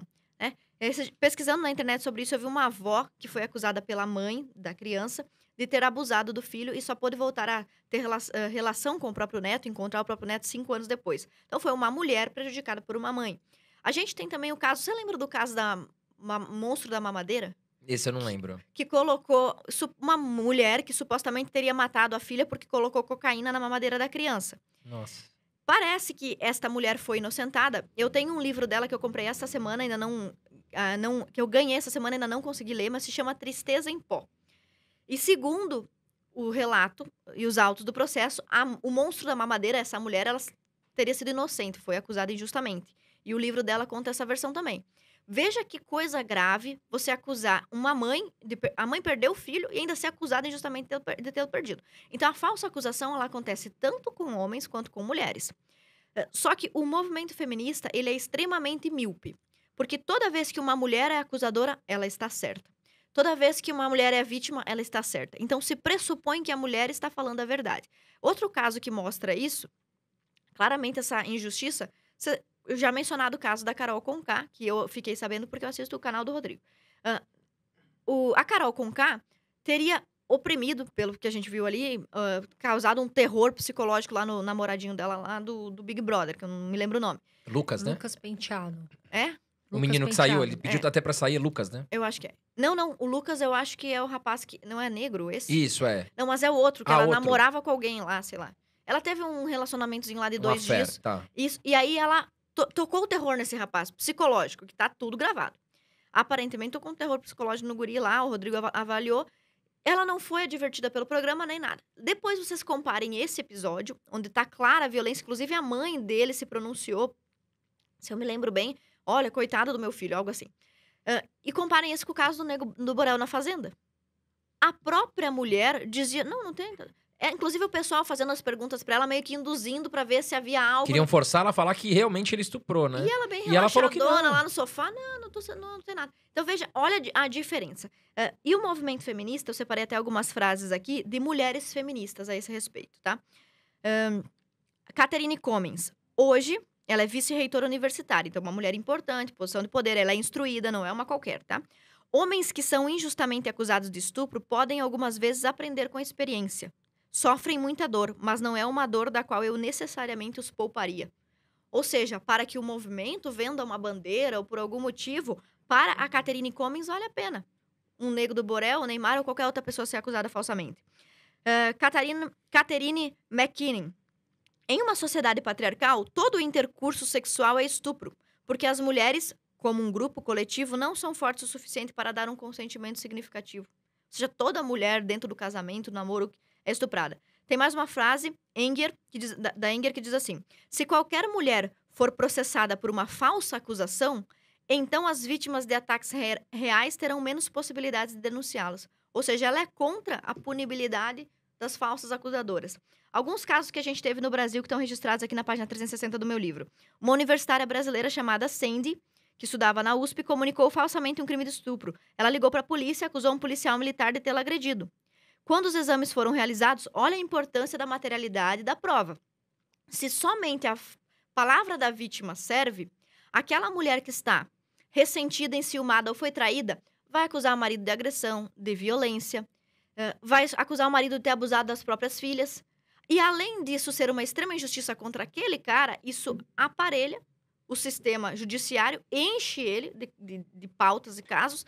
Há juízas, inclusive uma juíza da terceira vara da família, se não me falha a memória, do Mato Grosso, em um dos seus vídeos ela disse que 80% das denúncias que ela recebia lá na vara dela, relacionadas a abuso de crianças, violência doméstica, 80%, diz ela, não sou eu que estou dizendo, ela diz, são denúncias falsas. Então, neste caso aqui, o que aconteceu? A tal da Sandy, aluna de 23 anos da USP, quando interrogada, disse que, na verdade, eu havia bebido muito naquele dia, não sei por que inventei essa história. Poxa vida, a vida desse policial militar. O cara é casado, supondo.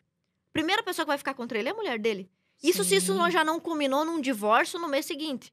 Aí, briga de guarda de filho. Vai perder a proximidade com os filhos. Durante toda a resolução do processo, aquela mulher vai ficar desconfiada. Mexeu no casamento dele, além do risco dele ser preso. Os filhos vão sofrer na escola, Exatamente, bullying. Exatamente. Tem um caso, assim, um dos mais tristes, na minha opinião. Esse da mulher que foi acusada de matar a própria filha com cocaína é bem triste, caso seja realmente verdade que ela é inocente. Tem o caso do Eberson Oliveira também. Ele ficou 3 anos preso, contraiu AIDS, né, porque foi estuprado, e ficou viciado em drogas no tempo em que ele esteve preso. Sim. E ele foi preso injustamente porque ele devia dinheiro para um homem e esse homem o acusou de ter violentado sua filha menor. Então, olha só, esse cara teve toda a sua vida destruída. Como que ele vai arrumar um emprego quando ele sair da cadeia depois de ter passado 3 anos estuprado? Como é que tá a condição da cabeça dessa pessoa, né? Mesmo emocional totalmente Não, abalado. acabou a vida dele. Acabou. Aliás, vamos supor que o André Aranha seja inocente, como diz a justiça. Vamos supor, como diz. Acabou a vida do cara. Ele pode sair na rua, será? A família dele... Inclusive, na audiência, ele diz isso, que os pais dele estão deprimidos. Que estavam deprimidos, não queriam mais sair de casa. Eu fico pensando, eu tenho um irmão de 25 anos. A gente é cristão, né? Então, na verdade, a priori, ele nem vai na balada. E ele nem fica... Ele fica, mas assim, né? Com meninas que ele gosta, que ele tem um relacionamento. Mas nossa criação foi... A gente não sai por aí como no episódio do André Aranha. Se ele fosse meu filho, por exemplo... Eu daria uma lição de moral nele. Tá vendo, meu filho, o que acontece? Tem uma vida promíscua. Mas esse é um outro problema. Agora, eu sempre penso, se fosse o meu irmão, pode acontecer com o meu irmão. Ele é um guri excelente, assim, ó, uma das melhores pessoas que eu conheço, mas ele não tá livre de um dia sair pra jantar com uma menina, ela não gostar de alguma coisa. Meu Deus, a vida da nossa família ia parar. O meu trabalho ia parar. Meu pai, minha mãe, eu conhecendo a família unida do jeito que é, ninguém mais ia viver. Se acontece isso com o meu irmão, por exemplo, eu entro em depressão sem dúvida nenhuma. Acaba também. uma família, sem dúvidas. Inclusive, posso sugerir um filme pro pessoal? Claro. Pessoal, tem um filme muito legal, que quem sugeriu pra mim, inclusive, foi um assessor, o Lucas, um assessor de um colega que é do PT. Então, eu vejo como tem uma boa relação. Até consigo conversar com a assessoria do PT. E muito obrigada, Lucas, pela tua recomendação. O filme é maravilhoso. Chama A Caça. E conta a história de um outro Lucas, de um personagem chamado Lucas, que foi indiciado, acusado de ter violentado uma menina chamada Clara. Simplesmente porque a menina, uma criança, ficou triste, né? Na historinha, crianças são inocentes. Ficou triste porque ele não quis aceitar uma cartinha de amor dela. E aí ela disse pra professora, eu vi o pipi do professor Lucas. E aí, todo o enredo do filme se desenrola naquela falsa acusação. Então, assistam esse filme, A Caça. Muito legal, pessoal. O que eu queria te perguntar é se você se considera conservador ou liberal. Por quê? Existe uma grande confusão nisso. Tem muita gente que fala, conservador mistura com religião. É liberal, é contra os pobres. Então, eu queria que você falasse um pouquinho sobre isso. Se você é conservador ou liberal e sobre tudo isso que eu comentei aqui nessa pergunta. Na verdade, o conservadorismo está mais atrelado à cultura. O conservadorismo, diferente do liberalismo, não é necessariamente uma ideologia. É mais um comportamento, mais um estilo de vida. Embora ele tenha uma base filosófica, que vem lá, por exemplo, com Edmund Burke, da época da Revolução Americana, tem os seus fundamentos, a prudência é um desses fundamentos, o ceticismo com a política, né? Que se confunde muito hoje o ceticismo com político. Eu não confio em político nenhum. Daí não dá para fazer política. Você precisa confiar no seu representante, cobrá-lo e ter uma boa relação com ele. Se todo mundo que você elege para jogar para as cobras, agora você é meu funcionário, você faz tudo que eu quero. Então, alguns conceitos do conservadorismo ainda precisam ser melhor esboçados para a população. Mas há como você ser conservador e liberal se você considerar que o conservadorismo é culturalista e o liberalismo tem a ver com economia. Eu não gosto de me atrelar à pauta liberal de jeito nenhum, assim. Eu não digo nem que eu sou economicamente liberal, né? Então eu digo, eu sou conservadora. Em muitos momentos, a postura liberal, principalmente, assim, a postura liberal clássica, às vezes até o neoliberalismo, eles contribuem, eles encaixam bem com o pensamento conservador. Daí, neste sentido, eu vou ser a favor daquilo ali. Então, por exemplo, tem uma coisa mais liberal dentro do pensamento conservador do que o movimento conservador hoje contra a obrigatoriedade da vacina? Difícil dizer, né? É uma das liberdades mais fundamentais do ser humano sendo protegida. A liberdade de ir e vir é a liberdade básica e óbvia de escolher se os caras vão injetar em mim ou não uma substância, né? Então, deste ponto de vista, o liberalismo, para mim, apetece, né, nessa questão. Mas eu sou, a priori, conservadora. Nesse sentido, é muito engraçado, porque os comunistas dizem que o Stalin também era conservador, porque o Stalin, quando ele assumiu a Rússia revolucionária, ele proibiu, por exemplo, o divórcio. E o Stalin, que era esquerdista, mandava prender e executar homossexuais. Aliás, Che Guevara também. Então, como o pessoal, muito baseado em preconceito, diz que o conservador é homofóbico, é machista, tem muita gente que diz que de todos os ditadores, o Stalin era o mais conservador. Inclusive, foi proibido pornografia naquela época. Então, eu digo o seguinte, do ponto de vista cultural, claramente, eu sou conservadora, porque, a priori, eu sou cristã. E esse também é um assunto bem delicado para as pessoas. Dentro da política hoje, você tem dois grandes grupos. Um grupo imerso no fetiche laicista, que acha que dá para fazer e deve ser feito política sem religião, zero religião. E um grupo que, na minha opinião, é mais conservador, que considera que para isso você não precisa ser necessariamente cristão, você pode defender esse ponto de vista sem ser cristão, que entende que não há como dissociar política e religião, porque eles são elementos fundantes, essenciais de qualquer civilização humana. Desde que surgiu a primeira cidade, as primeiras tribos lá começaram a se organizar e a enterrar seus mortos. Vamos enterrar nossos mortos. Por quê? Por que não deixa para os urubus comerem? Desde esse primeiro momento, onde há o pequeno ou grande respeito pelos mortos, já surge ali o espírito religioso. E o espírito religioso está na história da política atrelado ao poder desde o início. Então, por exemplo, o faraó era considerado uma divindade. Os deuses gregos faziam parte, atuavam, né? E as festas religiosas atuavam diretamente na organização política de Atenas, de Esparta. Então, a história política se mistura com a história religiosa. Então, como existem esses dois grupos, um grupo que defende a autoridade dos religiosos de se meterem na política e um grupo que diz que o Estado tem que ser laicista e ateu, como existe essa disputa, acaba havendo essa confusão que a Carol disse. Todo conservador tem que ser cristão. Não, mas os cristãos tendem a ser conservadores. Porque nós queremos ser cristãos não é só no domingo à noite. E nós temos esse direito. Pô, por que o cara ateu, safado, putanheiro, por que esse cara pode ser putanheiro, ateu e safado, não que isso sejam sinônimos, mas ele é ateu, safado e putanheiro o dia inteiro, a noite toda e na política também? Por que ele pode ser? E nós não podemos ser conservadores, tradicionais e morais também na política.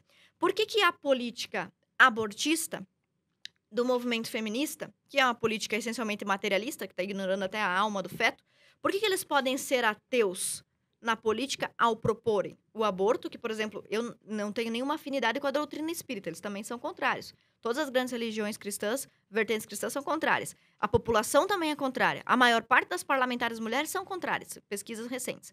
Então, por que esses caras ateus podem levar o ateísmo deles adiante em projeto de lei para legalizar o aborto, mas o cara religioso não pode? Isso não é democrático. E há uma falsa impressão de que o cara que é ateu é científico. E o cara que é cristão, ele é anti-ciência. Gente, a ciência, os grandes avanços científicos... Hoje é muito moleza você descobrir um negócio quando você já tem um telescópio, um microscópio e o avanço científico do nível que está. Agora, os grandes cientistas lá do século XV, XVI, XVII, a maior parte deles eram religiosos, eram padres, eram clérigos. Já que a gente está falando de feminismo e de mulheres, vamos falar, por exemplo, de uma médica naturalista da Idade Média, Santa Idelgarda, que era musicista, poeta, dramaturga, foi uma das primeiras pessoas a descrever um orgasmo do ponto de vista fisiológico. E era uma santa da Igreja Católica. Então, aliás, a filosofia, a era de ouro da filosofia foi durante a Idade Média. E as universidades foram criadas por quem? Pela Igreja Católica. Então, se você tem algumas universidades importantes aí criadas pelos protestantes, depois lá no século XVII, XVIII, tem, tudo bem. Mas as maiores igrejas foram, as maiores principais universidades e primeiras, inclusive as primeiras a aceitarem mulheres, também foram criadas. As mulheres podiam estudar nos monastérios, assim como os homens na Idade Média. Então, muito do que a gente tem como base do pensamento filosófico e científico veio da igreja. E aí os caras pegam hoje um país como o Brasil, que teve um nome católico que chamava Terra de Vera Cruz, onde eu moro em Santa Catarina, que é uma homenagem a Santa Catarina de Alexandria, que foi morta pelo Estado, ou seja, uma disputa entre igreja e Estado. Vocês moram aqui em São Paulo apóstolo, mais importante, todos os apóstolos. Todo mundo para no domingo, porque Dominus Dei, domingo é o dia de guardar ao Senhor, e também para no sábado, porque sábado é o Shabá dos judeus, né? E todos os planetas têm nome de deuses, é Plutão, Saturno, isso pode, tudo pode. Tudo isso na nossa história, na história do Ocidente, é baseado em religião. Aí agora resolveram, de 1960 em diante, dizer que religião não presta, religião é lixo, temos que excluir a religião da vida das pessoas. Se isso for feito, haverá um caos total e absoluto. Porque é com base no pensamento religioso, ainda que o povo não o seja, uma pessoa pode não ser religiosa, mas ela não bate na mãe dela, certo? Com certeza. Por que não? Por que não bate na mãe? Vai contra as regras total do...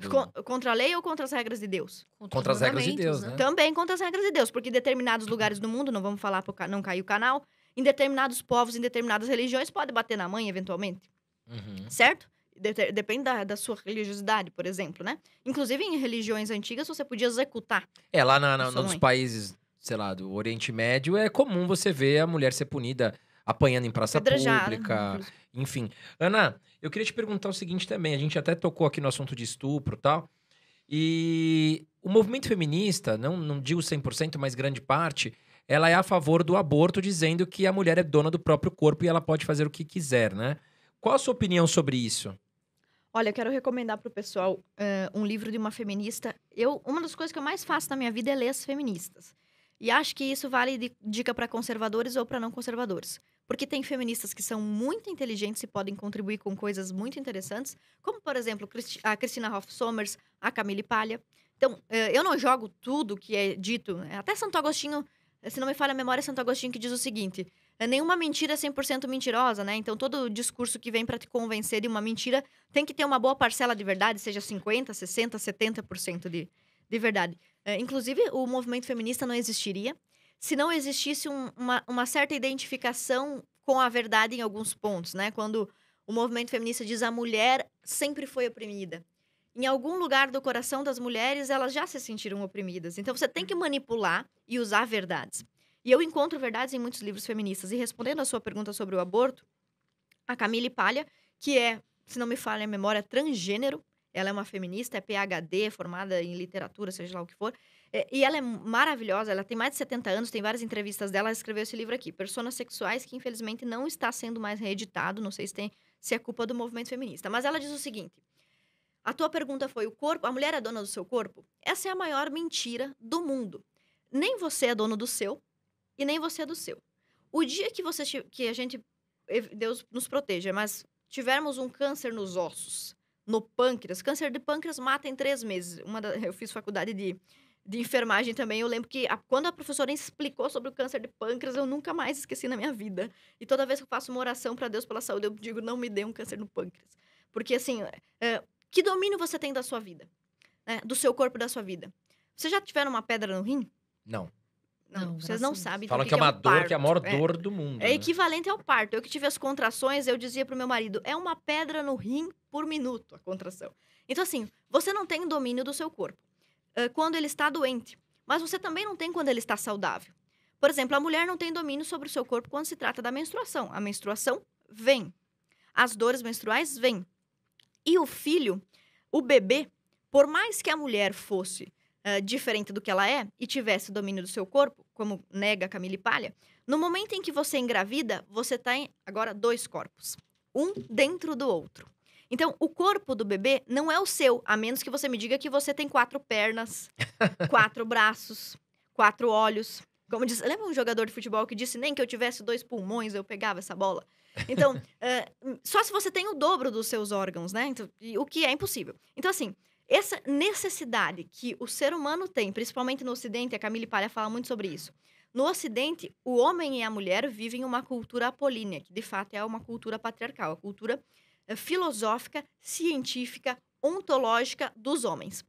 Inclusive, ela diz algo genial no livro dela. Até a linguagem e a ciência, da qual as feministas tentam se valer, ipsiliteris a citação, para combater os homens, para lutar contra os homens, é masculina. A lógica aristotélica, a filosofia platônica, a ciência, a física, a metafísica. Então, o nosso mundo é apolíneo, é um mundo masculino. E ela diz o seguinte pra gente, a Camille Palha. Uma das maiores sofrimentos e ilusões do Ocidente, que é uma diferença até em relação à cultura oriental, é que nós estamos em constante luta contra a natureza.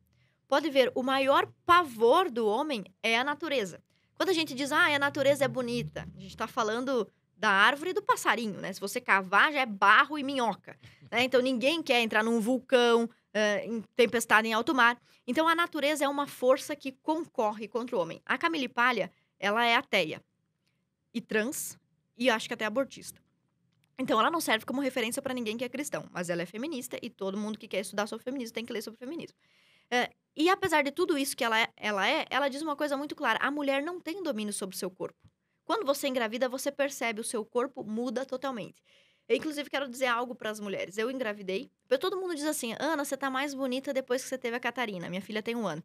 Podem procurar aí foto, Ana antes e Ana depois da Catarina. Para o pessoal que tem medo de engravidar, que diz que vai avacalhar com o seu corpo e tudo mais. Eu passei por isso e eu me lembro que meu cabelo melhorou, minhas unhas melhoraram. Vocês têm filhos? Não. Não. Você não engravidou, que pena, né, André? Poxa, mas se você Eu tenho um entrar para cachorro chamado Theo. se você entrar para o movimento feminista, você poderá engravidar. Eu tenho um cachorro que é quase um filho, né? Então. Mas a cachorrinha certamente passou pelas mutações da gravidade, né? Da gravidez. E a mulher, pele melhor, cabelo melhor, unhas mais fortes, né? E aí, depois que o bebê nasce, olha os cabelinhos aqui crescendo, ó, pessoal, tá vendo? Porque cai o cabelo da mulher. Então, você não tem um domínio sobre o seu corpo. E a gravidez é prova disso. E o homem, né? Não a mulher, o homem, ele está sempre lutando contra a natureza e tentando dominá-la, né? Tentando construir uma barragem, uma hidrelétrica, uma estrada, sempre tentando vencer a natureza, vencer o frio, vencer a fome. E quando o homem consegue avançar para proteger-se da natureza, ele sempre leva a reboque, de carona, a mulher. O homem nunca conquista para si um avanço na natureza, diante da natureza, e deixa a mulher abandonada. Por exemplo, agora eu vou criar aqui o telefone, mas só o homem vai usar telefone. Exemplo, a medicina desenvolveu, que dizem as feministas, é extremamente machista, o anticoncepcional. Dando à mulher o, digamos assim, poder, o que eu acho horroroso. Eu não tomo anticoncepcional, não recomendo. Até as feministas hoje já estão dizendo que faz mal. Mas assim, deu à mulher o direito de escolher sobre a sua reprodução. Melhor dizendo, no português correto, deu à mulher o direito de se autoesterilizar. A esterilidade uma vez era considerada doença, hoje é considerada uma bênção. Estranho. E deu à mulher este poder, né? Então, o homem vai conquistando as coisas no campo da medicina, no campo da ciência, ele vai estendendo essas coisas às mulheres. Por exemplo, foi o homem que criou a cesariana, foi o homem que criou o parto antisséptico, ele protege toda a mulher, ela leva para o hospital. Foi o homem que criou o absorvente, foi o homem que criou a geladeira, o ferro de passar roupa, Enfim, toda a tecnologia médica, a maior parte, né? Embora muitas mulheres tenham participado, como, por exemplo, a Mary, que participou da descoberta da radiografia, né? Da radiologia maravilhosa e tudo mais, não era feminista. Mas você veja, quantas coisas os homens vão conquistando para tentar vencer a natureza. E mesmo assim, o cara mais milionário, bilionário, né? Poderoso e cientista, quando ele for acometido por uma pedra no rim, ele vai ajoelhar e chorar e ficar em posição fetal. Então, essa é uma luta constante, mas, digamos assim, uma luta perdida. E assim como a Camille Paglia fala sobre isso, tem uma outra feminista que eu gostaria de recomendar. Só recomendei feminista hoje aqui, tô praticamente advogada do demônio aqui. Tem uma outra feminista que é brasileira, é socialista, não concordo com ela. Inclusive, ela escreveu sobre a função social do amante, que eu não posso concordar com isso, que eu sou cristã.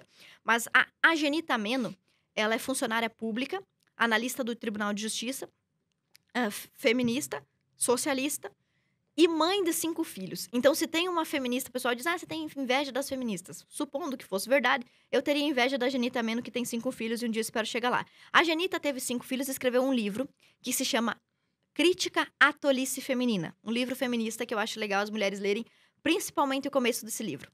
E ela diz o seguinte, há uma diferença muito grande entre o homem e a mulher, e eu acho que essa teoria dela casa perfeitamente com a teoria da Camille Paglia. O homem, digamos assim, tem somente o lado A. Tudo no homem é projetado para fora. Não estou falando de Jesus aqui, de Bíblia, estou falando de teorias feministas. Tudo no homem é projetado para fora. Por exemplo, o órgão sexual do homem é Pra fora. Pra fora. E o da mulher? Pra dentro. Pra dentro. Tudo que o homem faz é pra fora. Vamos, por exemplo, o homem trabalha fora. Os homens querem conquistar, querem ser campeões do esporte.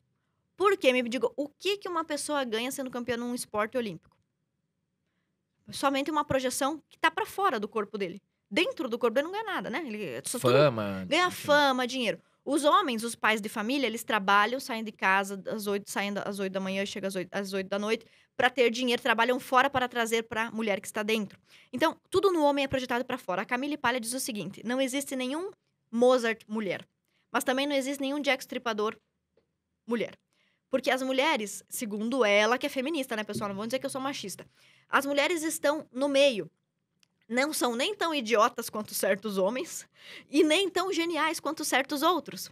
Então, as mulheres não estão nessas duas pontas, por quê? Elas não estão buscando cometer grandes crimes psicopatas porque elas não querem projetar para fora um grande crime. A Susan Richthofen que desminta isso, né? E também não querem projetar grandes sucessos. Um prêmio Nobel, uma empresa bem-sucedida. Podem fazer, mas veja, não é uma angústia feminina. As mulheres não nascem, não dormem e acordam todos os dias pensando, meu Deus, o que marca eu deixarei no mundo? Eu não posso morrer sem deixar minha marca no mundo. Enquanto isso é muito comum nos homens. Eles, por exemplo, dedicam a sua vida inteira a descobrir a divisão molecular do átomo. Para quê? Para deixar um legado para a humanidade. Sim. Enquanto as mulheres, mesmo as poderosas, elas estão sempre trazendo as coisas para dentro. Aí a Genita Meno, que é uma feminista, eu concordo com algumas feministas em pontos eventuais, assim. Ela diz algo muito brilhante. O homem tem o lado A e a mulher tem o A e o B. Quando se trata de prazer, a mulher também é externa, como o homem. Por exemplo, os seios, o quadril, tudo isso é visto aos olhos. Então, a sensualidade, a beleza da mulher, tudo isso é externo. Mas a sua segunda função, que é o seu lado B, como se a mulher fosse, na cabeça dela, mais do que o homem. O homem tem um lado só, a mulher tem 2. Acontece dentro. Aonde é que o filho é concebido? Dentro. Aonde é que o sexo é feito? Dentro. Como a mulher, tudo que Deus fez ou a natureza fez, isso quem diz a Camille Paglia. Ela é ateia, então ela não diz Deus, ela diz natureza, mas pra mim é quase a mesma coisa. Ela diz assim, a natureza fez a mulher com um aspecto interno e o homem tudo para fora. Quando o homem ejacula, é para fora. Quando a mulher ovula, é dentro. E quando o sêmen do homem entra dentro da mulher, há uma vida gerada. Então, a Camille Paglia, juntando as duas teorias, a Camille Paglia diz o seguinte pra gente. A mulher, ela é completa em si mesma. Por isso que muitas mulheres vão ser completas se elas simplesmente tiverem paz e qualidade de vida. Eu não sei se vocês têm, assim, uma tia, uma avó, que ela é o seguinte, eu só quero ver os meus filhos criados. Vocês já ouviram essa frase? Já. Eu só quero ver meus filhos criados. Já, muito. Eu quero ver você formado e pra mim tá ótimo. Eu quero que os meus filhos sejam bons, honestos, boas pessoas. Se a minha família estiver bem, eu tô de boa. Exatamente. Então, muitas, né? Por quê? Porque a família para a mulher é uma parte dela, foi concebida dentro dela. Então a mulher, ela é mais do espaço privado. Mesmo que você seja ateu e ignore os fatores morais, a gente está citando feministas que também são ateias. A gente poderia falar sobre a psicologia evolutiva. A mulher estava dentro da caverna quando o homem estava fora com um pedaço de pau. Então, o corpo da mulher não é dominado por ela, e nem o do homem. O fato de o homem ter um corpo mais forte também traz a ele uma série de desvantagens. Por que que, aqui, vamos supor, tem a Carol e o André. Se chegar aqueles galão de água, aqui tem aqueles galão de água de 20 litros? Tem. Vamos O André supor tem que... mais facilidade Pô, de pegar. quem vai botar? O André, Sim, claro. Mas tem alguma lei que diga isso? Não tem? Não. Tem.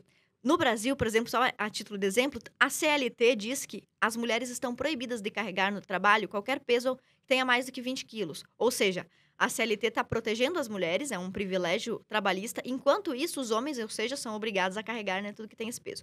Então, você veja, mas por que ele vai ter que carregar? Não está escrito em lugar nenhum, né? Agora você sabe que tá. ético, né? Ele é mais forte. Porque você é mais forte. Por que você vai pra guerra no meu lugar e no lugar dela?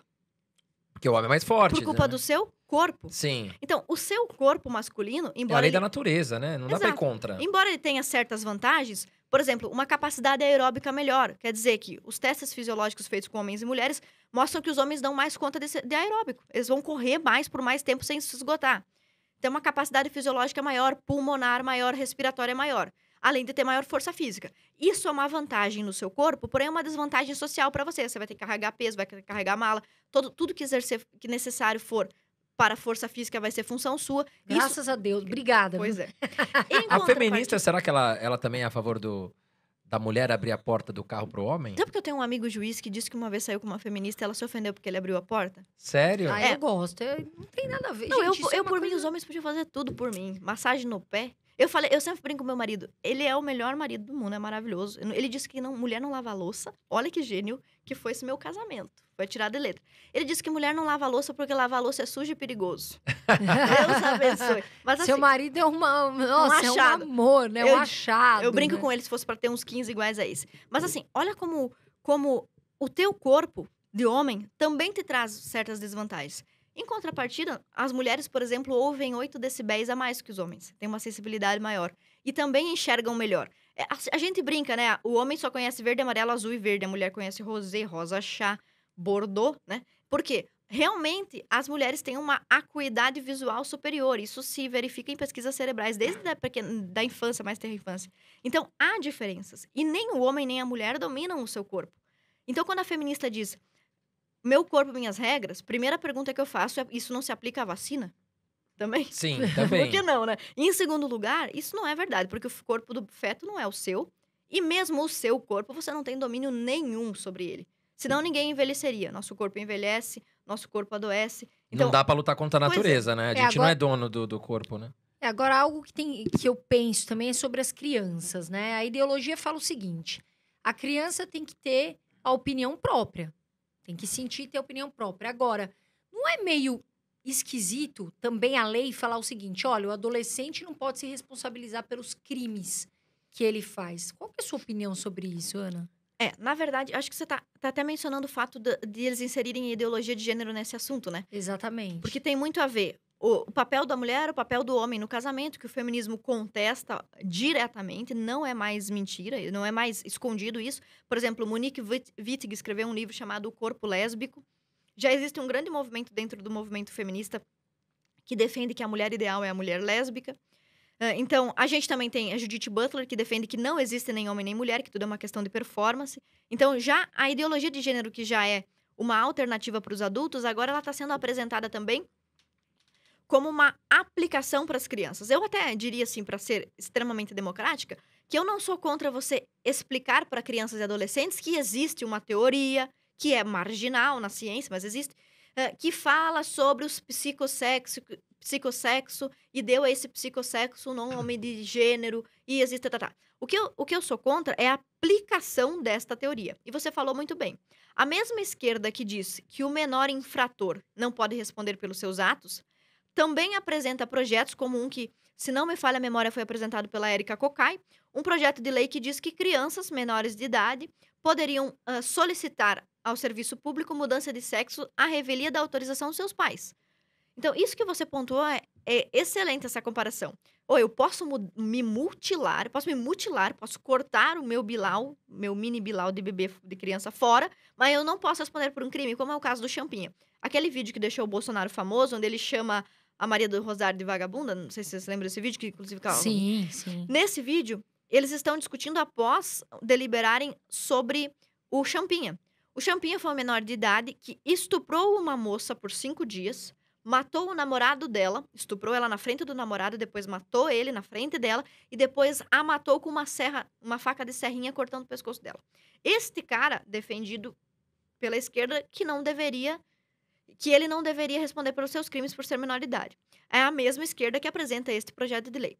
Qual que é o problema da ideologia de gênero? Existem pessoas com disforia de gênero? Eu nasci homem, mas me sinto mulher. Existe. Assim como existem pessoas que são velhas e acham que são crianças. Né? Tem um caso, parece que aqui em São Paulo tem um cara que acha que é um dragão, né? Não sei se vocês já viram isso. Mas assim, tem de tudo. Por exemplo, tem gente que acha que é o Napoleão Bonaparte, beleza. Então, você tem o direito de achar o que você quiser. Inclusive, eu te digo mais, se você estivesse aqui na minha frente, eu tô vendo que você é uma mulher, mas você me dissesse, olha, eu gostaria que você me chamasse de o abacate. Eu ia te chamar, por educação, né? Não tem por que eu vou ser mais educado com você. Agora, o problema da ideologia de gênero é vender que a heterossexualidade é normativa e compulsória. Isso já está escrito em livros, como o da Judith Butler, como o da Monique Wittig. Ou seja, o normal não é normal, é uma construção cultural. E o que é verdadeiramente sadio, normal, e o que realmente liberta, é o menino não ser menina, a menina não ser menina, e eles serem o que eles quiserem. A Demi Lovato, recentemente, disse que ia mudar de gênero no palco, lembra? Que agora ela é gender fluid. É gênero fluido, fluid gender, sei lá. Ela pode ser homem ou mulher aleatoriamente. Então, o problema da ideologia de gênero, como qualquer outra, eu não sou contra ensinar nenhuma ideologia, ensine todas. Pode ensinar para criança, isso é assim, assado, assado. O problema é aplicar como se verdade fosse, sem a possibilidade da criança discutir, né? A esse respeito. E outra coisa, como você bem disse, querem que as crianças opinem. A pedagogia foi assassinada nas últimas décadas nesse país. Inclusive, surgiu um livro chamado A Falácia do Socioconstrutivismo, um livro maravilhoso que está à venda também na minha livraria, não sei se vocês têm também, enfim, dá na internet, na Amazon, em qualquer lugar. A Falácia do Socioconstrutivismo. A pedagogia tem sofrido golpes muito duros ultimamente. Extrapolando as fases da criança. Quem tem filho sabe disso. A criança imita tudo. E a criança aprende imitando. Você não vai perguntar nunca, em hipótese nenhuma, para uma criança de 6 anos o que ela acha sobre nazismo. Ou o que ela acha sobre um casal gay. Você não vai perguntar para ela o que ela acha. Você, pai e mãe, vai ensinar. Meu filho, papai, tem 2 homens se beijando. Assim, na nossa religião, nós somos cristãos, isso é considerado um pecado. Assim como outros pecados, como mentir. Posso até ser legal. Você já nunca mentiu pro papai? Mentir. Mentir é pecado. Isso que esse casal fez também é pecado. Roubar é pecado. Então, todo mundo comete pecados. Aquele casal estava cometendo pecado. Mas a gente tem que respeitar as pessoas. Jesus, quando esteve com uma mulher adúltera que cometeu pecado, ele não jogou pedras nela. Ele perdoou essa mulher e tal. Então, você vai ensinar para o seu filho. Quando você der a informação, o filho, a criança tende a obedecer à autoridade. Se essa autoridade for constituída de uma forma firme, né? Então, você vai passar e a criança vai aprender. Veja, as crianças perguntam para os pais, por quê? Por quê? Por quê? Elas não querem opinar, elas querem aprender. Com certeza. Durante os 12 primeiros anos da vida da criança, é um período mais rico. Olha, o professor e pediatra José Martins Filho escreveu um livro maravilhoso chamado A Criança Terceirizada. Ele é ex-reitor da Unicamp. É um cara... Ele é reconhecido internacionalmente, então ele é um doutor, ele é genial. Ele diz o seguinte, os primeiros 1000 dias da criança, os primeiros 3 anos, são os mais importantes. Durante esse tempo, o nosso cérebro, os nossos neurônios vão sendo assassinados. Eles vão murchando. Então, quanto mais estímulo você der, que é o tempo que a criança deveria ficar com a mãe, né? Esses primeiros anos. Quanto mais estímulo você der, menos você impede que os neurônios morram, porque depois que eles morrem, se foi. Então, a criança, ela está numa fase extremamente frutífera, mas essas fases, elas têm etapas. E a primeira etapa da criança é a cópia. Como é que a criança aprende a andar? Refletindo sobre andar, pensamento crítico sobre caminhar. Como ela aprende a falar? Como ela aprende a comer? A minha filha, ela pega tudo que tá no chão e bota na boca, porque toda vez que ela vê um adulto comendo, o adulto tá colocando coisas na boca. Eu não posso sentar com a minha filha e dizer, minha filha, não introduza coisa na sua boca, porque ela tem 1 ano, ela não vai entender. Com 5 anos, com 6, como é que você alfabetiza uma criança? Ela decora as letras. Você não chega no pensamento crítico do seu filho e fala, meu filho, por que você acha que o O é redondo e o A é um triângulo? Não, você ensina. Tabuada, tem que decorar a tabuada. Os números, tem que decorar o que é uma subtração. Então, a base do conhecimento humano é a cópia e a reprodução. Só depois que a criança tem uma certa maturidade é que ela vai poder refletir. Exato. O que está sendo feito nas escolas hoje é um atentado contra a inteligência. Tanto é assim que, pela primeira vez na história da humanidade, há registro de que o QI dos filhos é inferior ao QI dos pais. Então, a gente tem uma geração de adolescentes e jovens com diploma, que seus pais não tiveram. Então, um grande número de pessoas que foram primeira geração da família que foi para a universidade, que teve um diploma de qualquer coisa, porém, a geração mais burra do que seus pais, que nem diploma tiveram. Como é que esse QI caiu desse jeito? Uma inversão total do que deveria ser a pedagogia. Isso que você está falando aí é exatamente isso. Eu estou aplicando na criança numa fase em que ela é extremamente vulnerável à ideologia do meu partido político. Agora você vai me dizer assim, mas as famílias também fazem isso. Sim, mas esse é o direito legítimo da família. O Brasil é signatário de um pacto internacional chamado Pacto de São José da Costa Rica, cujo artigo 12 diz o seguinte: aos pais cabe a primazia da educação moral e religiosa dos seus filhos. Isso é um acordo internacional, então ele é supraconstitucional. Ele está acima da Constituição, digamos assim. Isso é mais importante que a família tenha esse direito preservado, e isso é um direito humano. Então, esse pessoal que fala de direitos humanos, o direito humano mais básico da família é que a criança, que o pai é católico, o filho não pode ser budista. Não com 5 anos. Quando ele tiver 18, pai, a religião que o senhor me ensinou, para mim é uma furada, estou virando Wicca. Beleza, com 18 anos. Mas durante o tempo em que eu, pai e mãe, sou responsável por esta criança, se ela cometer um crime, pichar um ônibus, bater na cabeça de alguém, quem vai responder? Você. Eu. Se eu Exato. vou responder, eu sou responsável. Se eu sou responsável, o negócio vai ser do meu jeito. Então, isso é um direito humano do cidadão, que pelo menos o meu filho possa reproduzir a minha ideia, a minha concepção, enquanto ele estiver sob minha tutela. Eu posso emancipar a criança com 12 anos, se eu não quiser mais cuidar dela, e dar para uma tia adotar. Posso. Mas se eu não fizer isso, o professor não tem autoridade de vir na cabeça do seu filho, que é cristão, dizer o que é certo, o que é errado, o que é moral, o que não é, o que é religioso, o que não é. Da mesma Claro. forma, que teve uma família umbandista no Brasil, que processou uma professora evangélica porque estava incutindo na cabeça daquela criança concepções evangélicas que aquela família não concordava.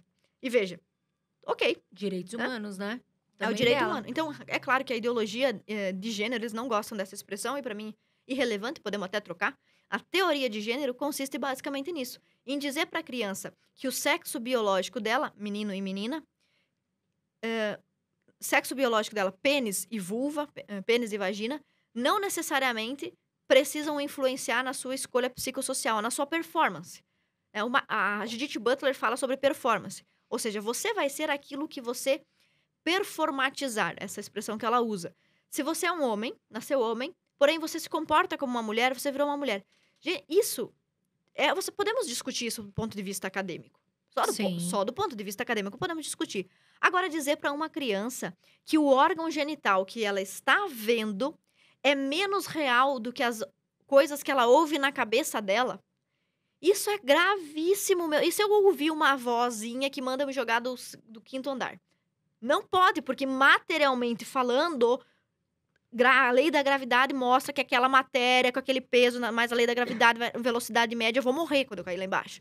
Então, a ideologia de gênero, a teoria de gênero, nega o determinismo biológico e, no caso mais grave, nega até a influência biológica, como se o dado biológico fosse irrelevante. Eu até concordo que não é importante.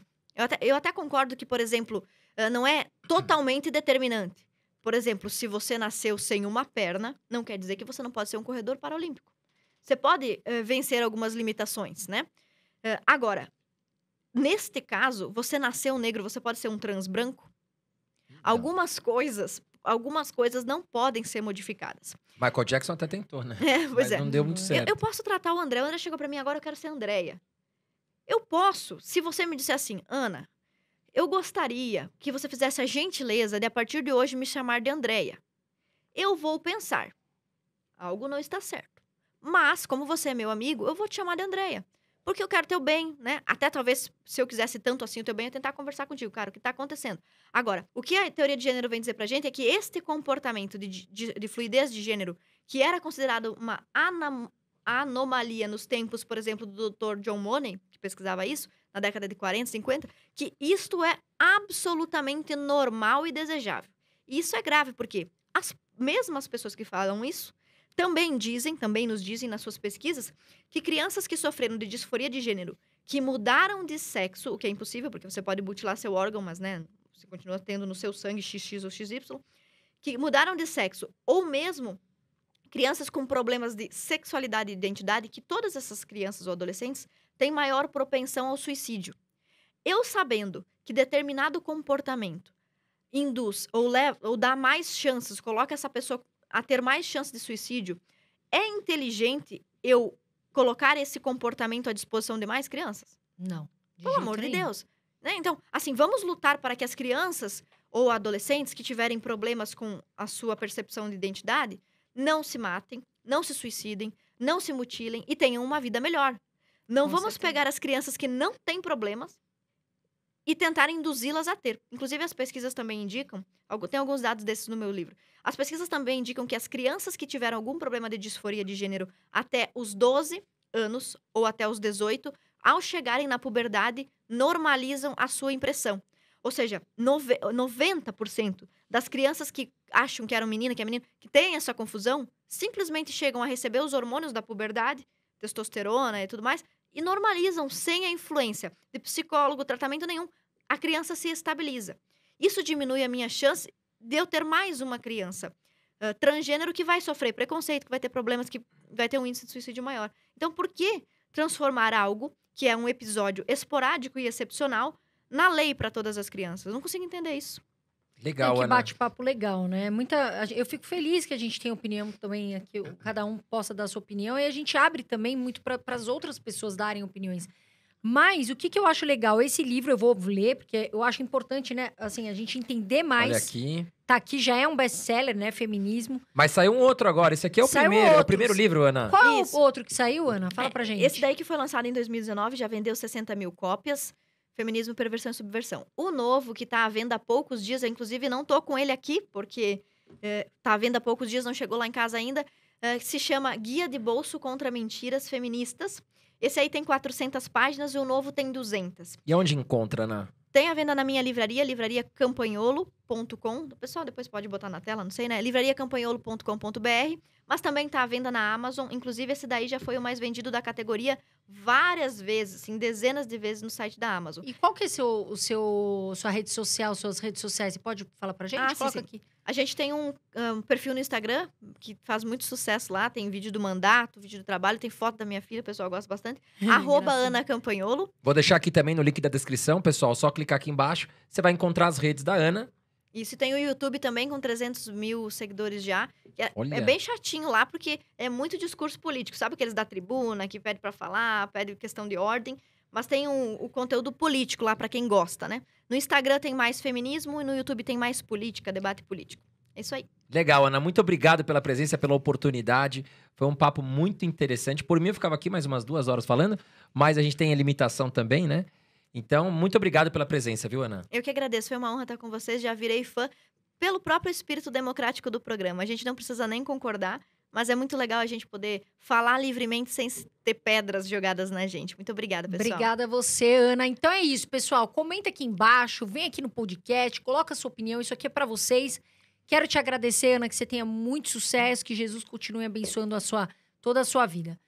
Vamos parar por aqui, meu amor? Vamos parar por aqui. Muito obrigado aí pela audiência de vocês e até o próximo episódio. Voa, Brasil! Até o próximo episódio. Um grande beijo e um excelente dia.